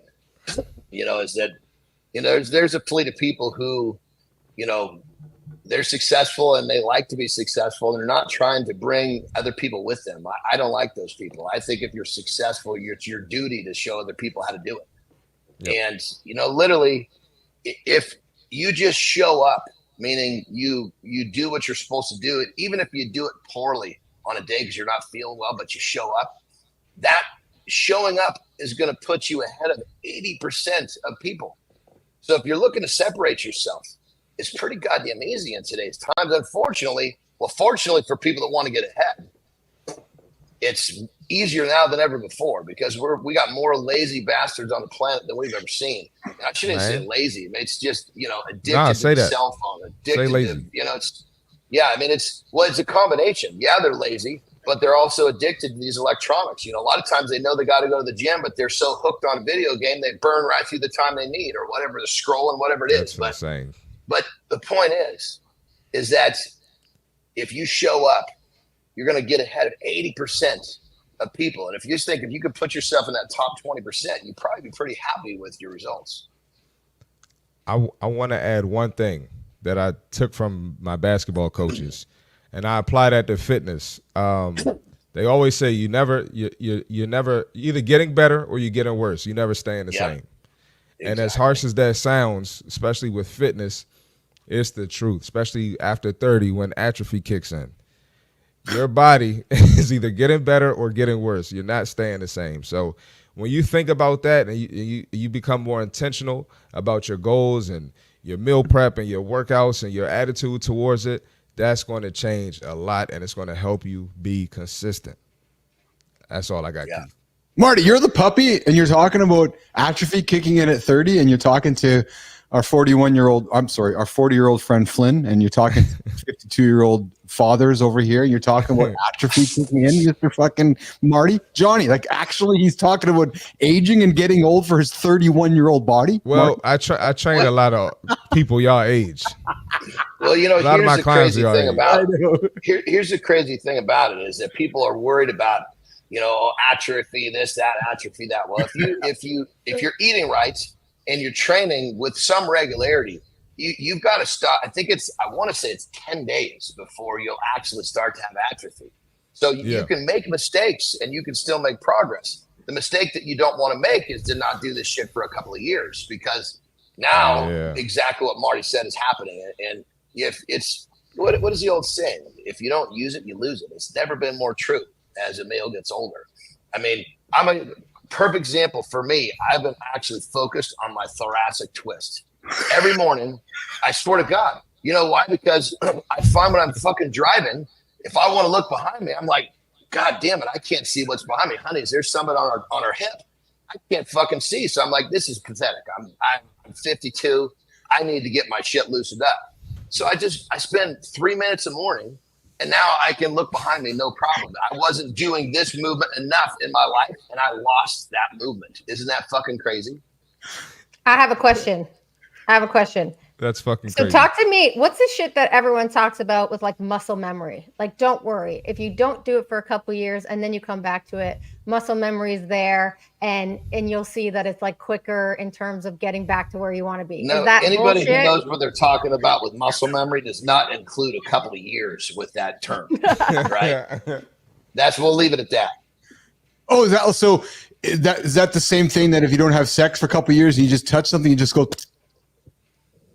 I don't think it's at all the same he's thing. going deep with that one, man. Holy Right, shit. the muscle memory, Johnny. If it's not used, all of a sudden that just happens. It's just like. Well, I guess the question is, are you trying to develop the muscle memory so you don't end up a statistic at 5 minutes? So you actually can do the job properly? You know? Let's talk about what muscle memory we're trying to what muscle memory we're trying to react. You'll notice the dip in our audience when you did. Is your chick gonna go on her cell phone because you're performing so poorly? We talked about that last week, that half the nation likes to use their phones while they're having sex, is what John's referring It's to. just so crazy. Yeah, it's absolutely crazy. Lauren jumps in with a comment: muscle memory is totally a crock. Yes, there's a lot of probably crock in all of that. Damn it. I got to tell you guys, though, as we wrap up the segment with John and Marty, because they're going to rock and roll out of here. Marty, every time Johnny says thoracic twist, I think about our friend Rich Ingram. And I think about Rich going, how the fuck am I supposed to do that, Johnny, with my left side? Because I know Rich is just hanging out and he's going, Johnny. He finds a way. He finds a way. That's all I can say. He's going to get down there somehow. We were on that show and Rich was fucking laughing because I know he's trying to figure out in his head going, Jesus Christ, man, thoracic twist. For the rest of my life, Marty, all I think about thoracic twist, I think of Anderson figuring out the bidet. Figure out how he's going to fucking do this. So anyways, guys, before we get out of here, Marty, come on, man. Before we get out of here. That is just and everybody doesn't. They didn't see that episode, Keith. You know, not everyone knows that. Hold on. We let's real quick. There's been too much talk of, do people know what we're talking about because it was a past episode? We're unapologetically being ourselves. We don't need to worry about it. Right. That's why they're here. Well, I think Keith could have provided some more context. I think Keith could have provided a little more context. I wasn't telling Keith not to say it at all. That's all. That's all. Little context. Or just listen. Thank you, Tina. Thank you, Tina. With your thoracic twist there, that's what Johnny talks about. It's and what's that? I don't know. Yeah, I don't know. Anyways, stop doing that. All right. So listen, let's get the hell. What was that? Look like a. Was you trying to be the little dealership thing? Yeah, That's Hulk Hogan dancing on stage last night at the MAGA convention. Oh my God, it was creepy, man. If you guys, was creepy. How old is Hulk Hogan now? 94, I think. 104. Something like that. Yeah. Yo, he's a legend. Yeah, he's a legend, but he was looking like a fool last night, Marty. I gotta tell you, he was old when I was a kid. Yeah. Oh yeah. Yeah. I'm not a kid anymore. He makes Johnny look like a child. He's like, he does exactly. That's it. Yeah. All right, quickly go around the table because I know you guys got to rock and roll. Highlights, Marty. Highlight today, pal. Highlight today. I forgot his name. Kyle. Kyle. Some more. Kyle's story is crazy, man. Yeah. And I think, starting off at Uber, in their early days, that's just a freaking interesting story. So I got a lot of respect for that. Yep. Awesome. Johnny, highlights today, brother. I think I just like the fact that we're just every show we're given some really good nuggets for people to run with, because that's little actionable things. That's it's because that's all we really want to do is give people a reason to tune in and take, even if it's just a little something to make their day better. And I feel like every day we're doing that. And to me, that's what this whole thing is about. And I don't feel like we've missed that once in our whole, you go back, I think we're hitting it every day. And that's what I'm most proud of, is that we're giving simple, actionable steps for people to make their lives better. Awesome. I'm working hard on every single day, nation, to give you guys things you guys can hang on to, hold on to, and take throughout your day. Coach, highlight for you today before we walk out, John and Marty, and you and I pivot to our community spotlight. My highlight hasn't happened yet, so you have to do it in order for it to be my highlight, which is where the fuck are my Scottish bagpipes? Oh, did I forget the Scottish bagpipes? Oh, I did. No, I think he did. I thought he played it. He played it very briefly. Yeah, I didn't hear it. Oh, I was so. It was focused. brief. Oh yeah, I've honestly, I didn't hear it either, Christina. So you're not the only one. I thought I heard it, Keith. Yeah, so Jimmy, did we play them? I thought I played them during Reloaded beginning. Maybe I didn't turn them up. I'm not saying we didn't. I just didn't hear it. You're right, and you're probably right, but we didn't get the dance. There you go. So to those of you that are missing the Scottish bagpipes and Uncle Keith dancing, we're closing off the show with it today. Yeah, that's exactly how it's going to work. Christina, real quick, when it's just you and Keith, do you miss me and Johnny? Oh my God, so much. That's quite a question. I love it. That's what I thought. Good. That's what I thought. Sometimes I'm just looking for y'all like. Oh, that God, makes me feel loved. Thank you, Christina. That makes me feel loved. I like that. All right, Jimmy, press the button. Let's go say goodbye to Marty and John. Marty and John, I'll talk to you guys a little later today. Marty, I'll catch up with you later, pal. And you guys have an awesome one. Johnny, are you sticking around the Baja today, or are you getting in the car, start driving north? We're here for 2 more days. Nice. So we're actually traveling on Wednesday. Nice. Well, listen, you go have an awesome day today. Go get a good workout in your outdoor gym. Nice picture you sent me yesterday. Thanks, brother. I appreciate it. Send me the picture. I didn't get that picture. What the fuck? He was the only one that asked. I asked for it. I'll drop it into the group. Drop it into the group chat. Drop it in the group chat. Listen, I don't have time to be sending pictures around unless someone wants to see something. You send it to one person, you can send it to the other 2 people. We're a team. Easily. We're a team, Johnny. True story. True story. All right. Well, you know what? I suppose it would have been just as easy to put it in the group.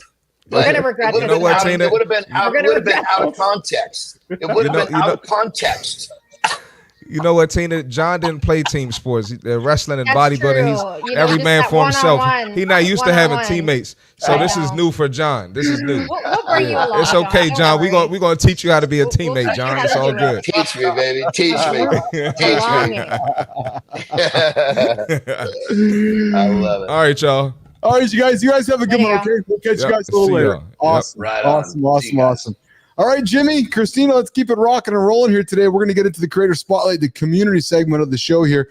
And Felix, I'm dropping this for you so you know when you're cutting the show later, my friend, you know where we're going to go with this here. So we do this part of the show and this segment of the show is getting bigger and better. Coming up later this week. I think it's this week, Tina. We got Wednesday. Mario Hernandez joining us for our first special enhanced increased community corner spotlight and spotlighting the big mornings in the lab spotlight and other human beings. But today we are going to feature a master of sales strategy. Now this creator has helped consultants, solopreneurs generate not 1, not 2, not 3, not even 10. Nope. Generate 15 million bucks in client revenue, Flynn, over the past 3 years by flipping pancakes. Kidding. By flipping outdated sales tactics on their head. Yeah. This person is a mentor for business freedom. There's the hint, nation. She's all about helping founders and coaches build businesses they actually love. Think about that, Christina? Building a business that somebody loves instead of somebody you don't love. Oh, Jesus. Kyle loves his business. Kyle loves his business. That's what I love this business without the stress, the burnout, or the hard sell tactics that hold most people back, frankly.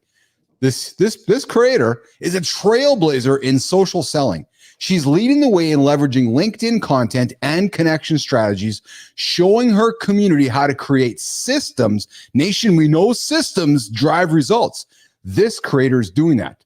So Tina, Jimmy, as I pivot my attention to this camera over here, today's creator spotlight is somebody who we are going to celebrate on this morning's Mornings in the Lab for Monday, October 28th, 3 days in advance of the National Peanut Butter and Chocolate Day. It is our friend, the Creator Spotlight. Ring, ding, ding, ding, ding, ding, ding. Exactly. It is Charlotte Lloyd.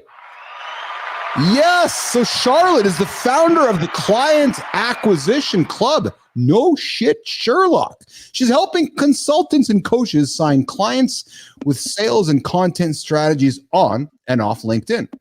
300 plus clients, 15 million bucks in revenue for founders with sales strategies in 3 years. She's a speaker, and her name is Charlotte. Christina, why are we celebrating Charlotte Lloyd as today's creator spotlight for Mornings in the Lab? Well, here's the thing. I think that a lot of us struggle with this idea of sales. And we have these ideas that we tell ourselves, I'm not good at sales.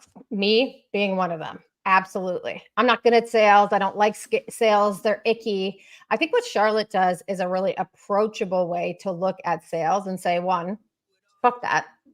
Stop telling yourself that. Anyone can be good at sales.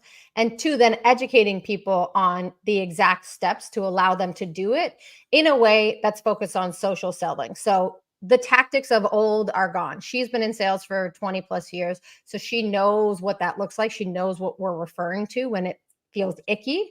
And she's able to say, this is a different way to do it. It's proven. I've done it with my clients as well. And she's able to actually give you step-by-step instructions on how you can implement this in your business too, which I think is so critical because so many of us, if you're not selling, you don't have a business, period. If you're not selling yourself, if you're not selling your value add, if you're not selling your market differentiation, if you're not selling an offer that people actually need, you don't have a business. And I think Charlotte has done an unbelievable job. It's been fun to watch her grow just over the last year since I've been more engaged on LinkedIn. And see, I've really benefited from her content and learning how to shift the mindset, but also shift the tactics to be able to sell more and feel like your offer is bringing real value to people. So Nation, I invite you to go follow Charlotte Lloyd on LinkedIn. She's out there helping consultants and founders grow smarter, close bigger, and build businesses that actually work for them. Check out her latest posts for strategies you can use right now. Go find her on LinkedIn to land more clients and create more freedom. And Charlotte, we want to hear from you next. So if you have a creator in your orbit, Charlotte, you're like, yeah, I want to go celebrate that person over there. Come knock on my door. Come knock on Coach Flynn's door so we can celebrate that human on our upcoming Creator Spotlight. Charlotte Lloyd. All right. Hey. I love this segment. I love it. What I love about the segment is that we create the post-show content, we flip it up on LinkedIn, and we traditionally surprise somebody. And then they usually get a notification, and they're like, oh, my God. And like Friday, was it Dan Hong? Was it Dan Hong on Friday? No, it was Jacob Hong. Jacob Hong. He was like, so he leaned into on Friday. He messaged me on Friday, like, how can I be on the show? And that dude's got a great mission. So, this is a fun segment. And of course, on Wednesday with Mario joining, we're going to do some additional things with the community corner. And Charles Sarmiento. Yeah, Charles as well. Yeah, always a lot of fun. And then today's guest, Kyle Thomas.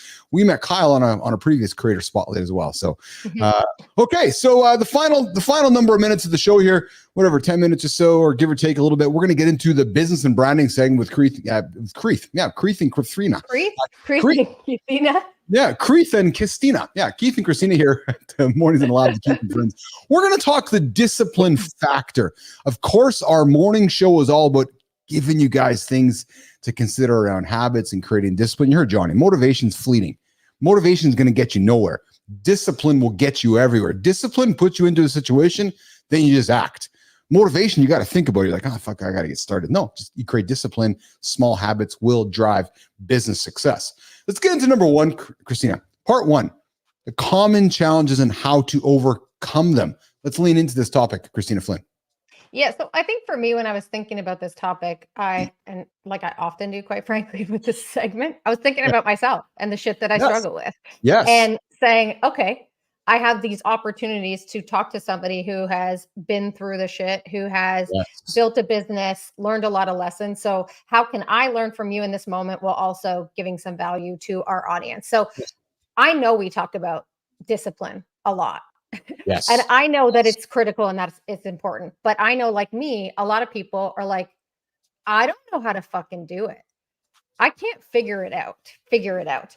And the ways in which I know I've been challenged and other people have been challenged around me is a couple of things. First, this idea of like, we overcommit. So you can be disciplined, but if you overcommit yourself, it's not going to matter, because you're going to put way too much energy into things that don't matter. And you're not going to be able to step back to say, I'm going to control this.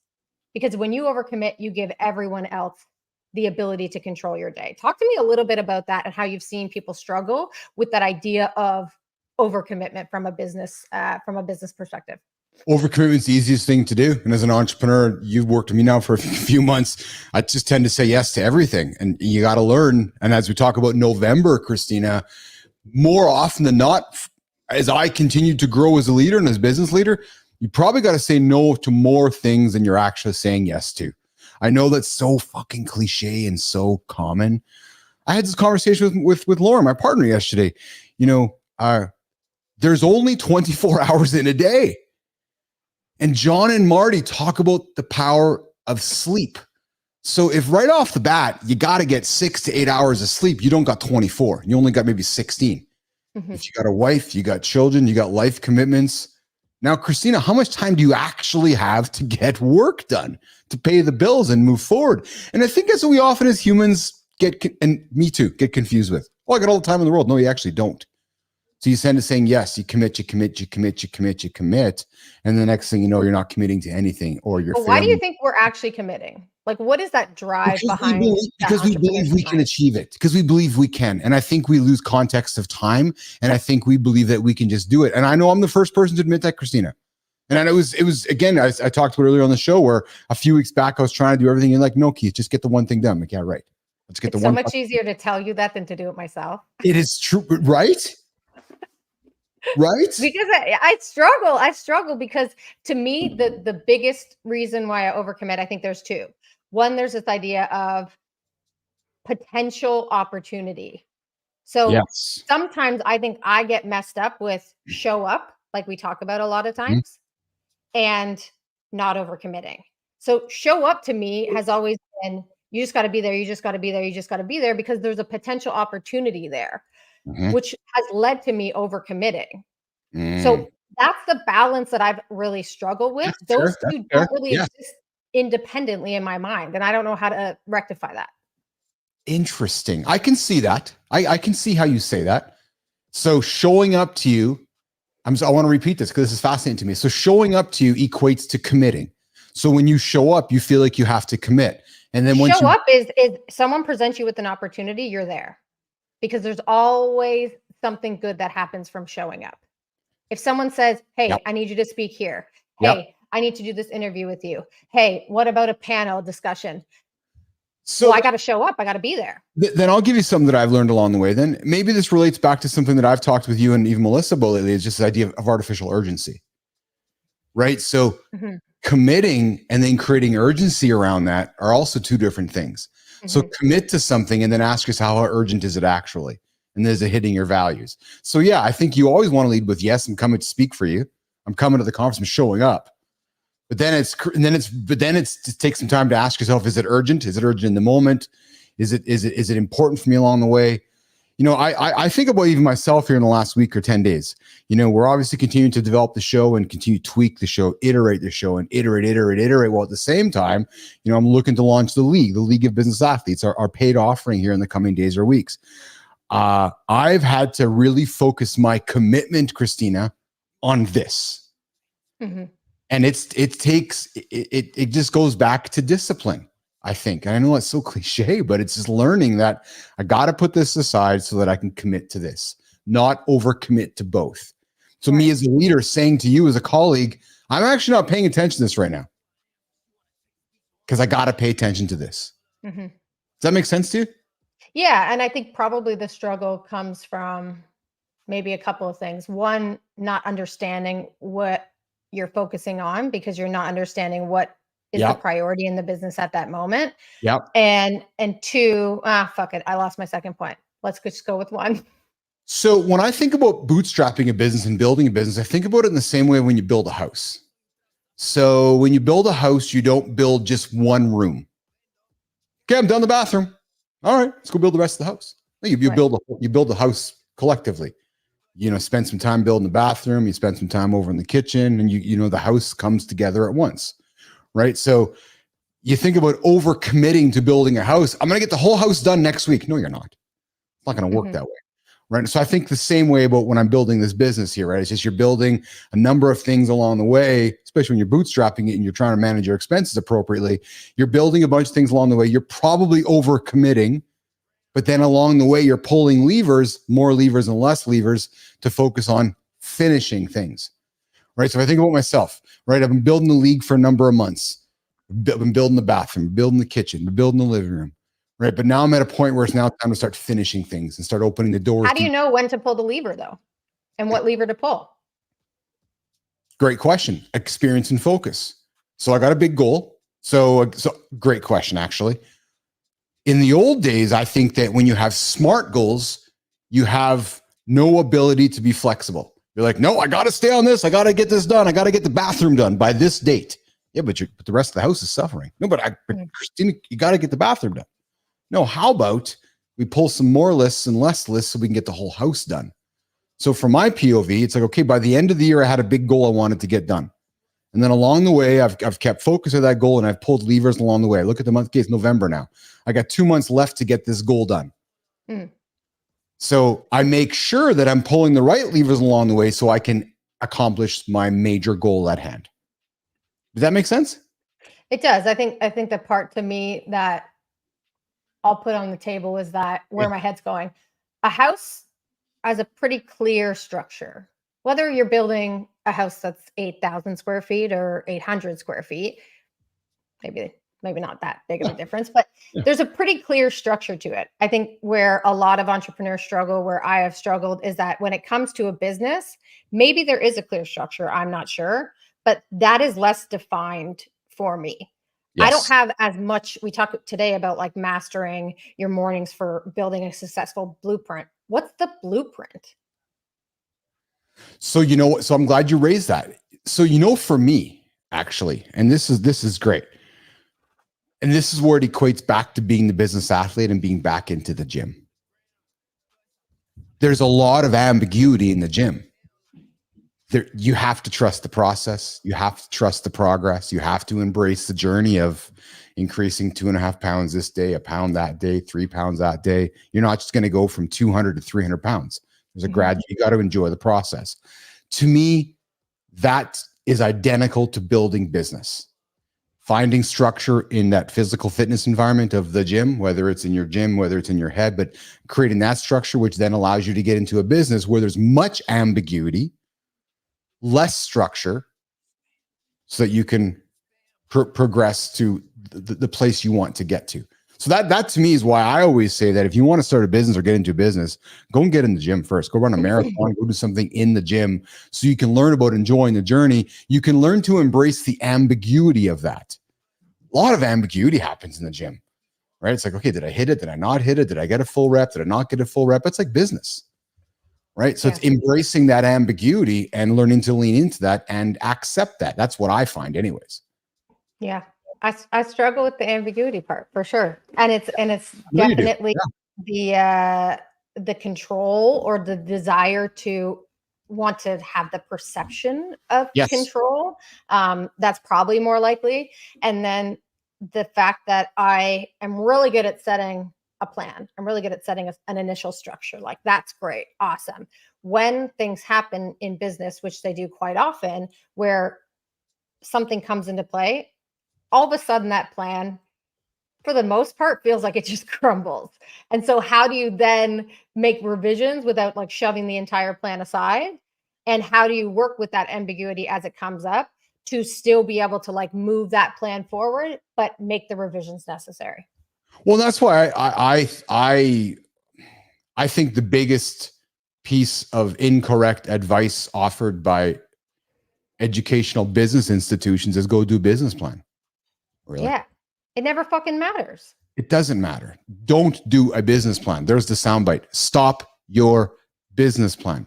Get moving, as John Anderson would say, create momentum and figure shit out along the way. Iterate, iterate, iterate.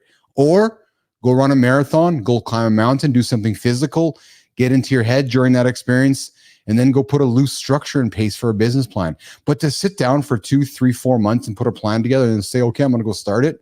The day you start it is the day it's going to change. You just wasted 4 fucking months of your life. Yeah. It's true. So let's leave it there. Let's absolutely leave it there.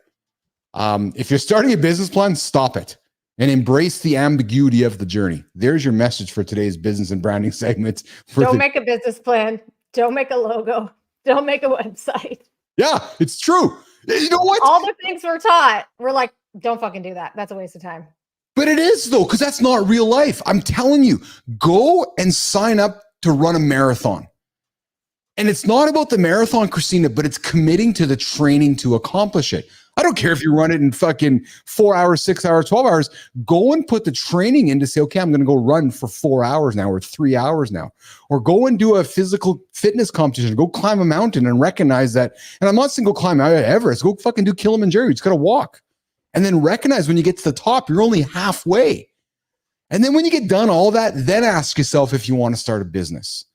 I can't emphasize that enough. I'm so bullish on that. And that's why I started the lab, because it starts there. Anyways. Just know, if you're going to climb Kilimanjaro, you have to shit in a bucket on your way up. I learned that from Keith last week. It's true. Yeah. And if you want to start a relationship. I just never thought of it. And if you want to start a relationship with a new partner, go climb Kilimanjaro and do it with your partner. Yeah. Keith and Lauren, brand new relationship, climbing a mountain together and shitting in a paint can together. It's like, hey, honey. Yeah. My new relationship with Aaron involved us going to the London Olympics together. Oh, yeah, which was like my dream. So that was a lot easier than shitting in a bucket next to each other. All right, we're going to get out of here. Before I say goodbye, though, November is coming up around the corner, nation. No month is around the corner. So I invite you to say no to something so you can say yes to a lot more. Where did this come from? Last October 31st, National Peanut Butter and Chocolate Day. On November 1st, I woke up feeling super fat. Yeah, super fat because I was crushing too many of these. So what I did was I said, no, I taped in my peanut butter jar and I adopted the month of November and we're doing it again. So right now you're hearing me. Think about what you want to say no to. Maybe you want to start today, get a head start on November. And then what we also coming, nation, is a brand new, Christina talked about selling. I've been working on this for a while and I'm just going to swear about it. I can't fucking wait to start selling this. The League of Business Athletes, men, I'm looking for 10 of you. I'm looking for one of you, 2 of you. Bring a buddy. Going to change your life. 100 days going to change your life. True fucking story. Tina, let's get out of here. Jimmy, thanks, brother. Marty, Johnny, Nation, thanks for tuning in. We'll see you guys tomorrow, 8 o'clock Eastern time. Mornings of Labs, Keith and Friends, the only morning show to get your day started. I am rapping like the rap god right now. See you guys later. Bye. Jesus.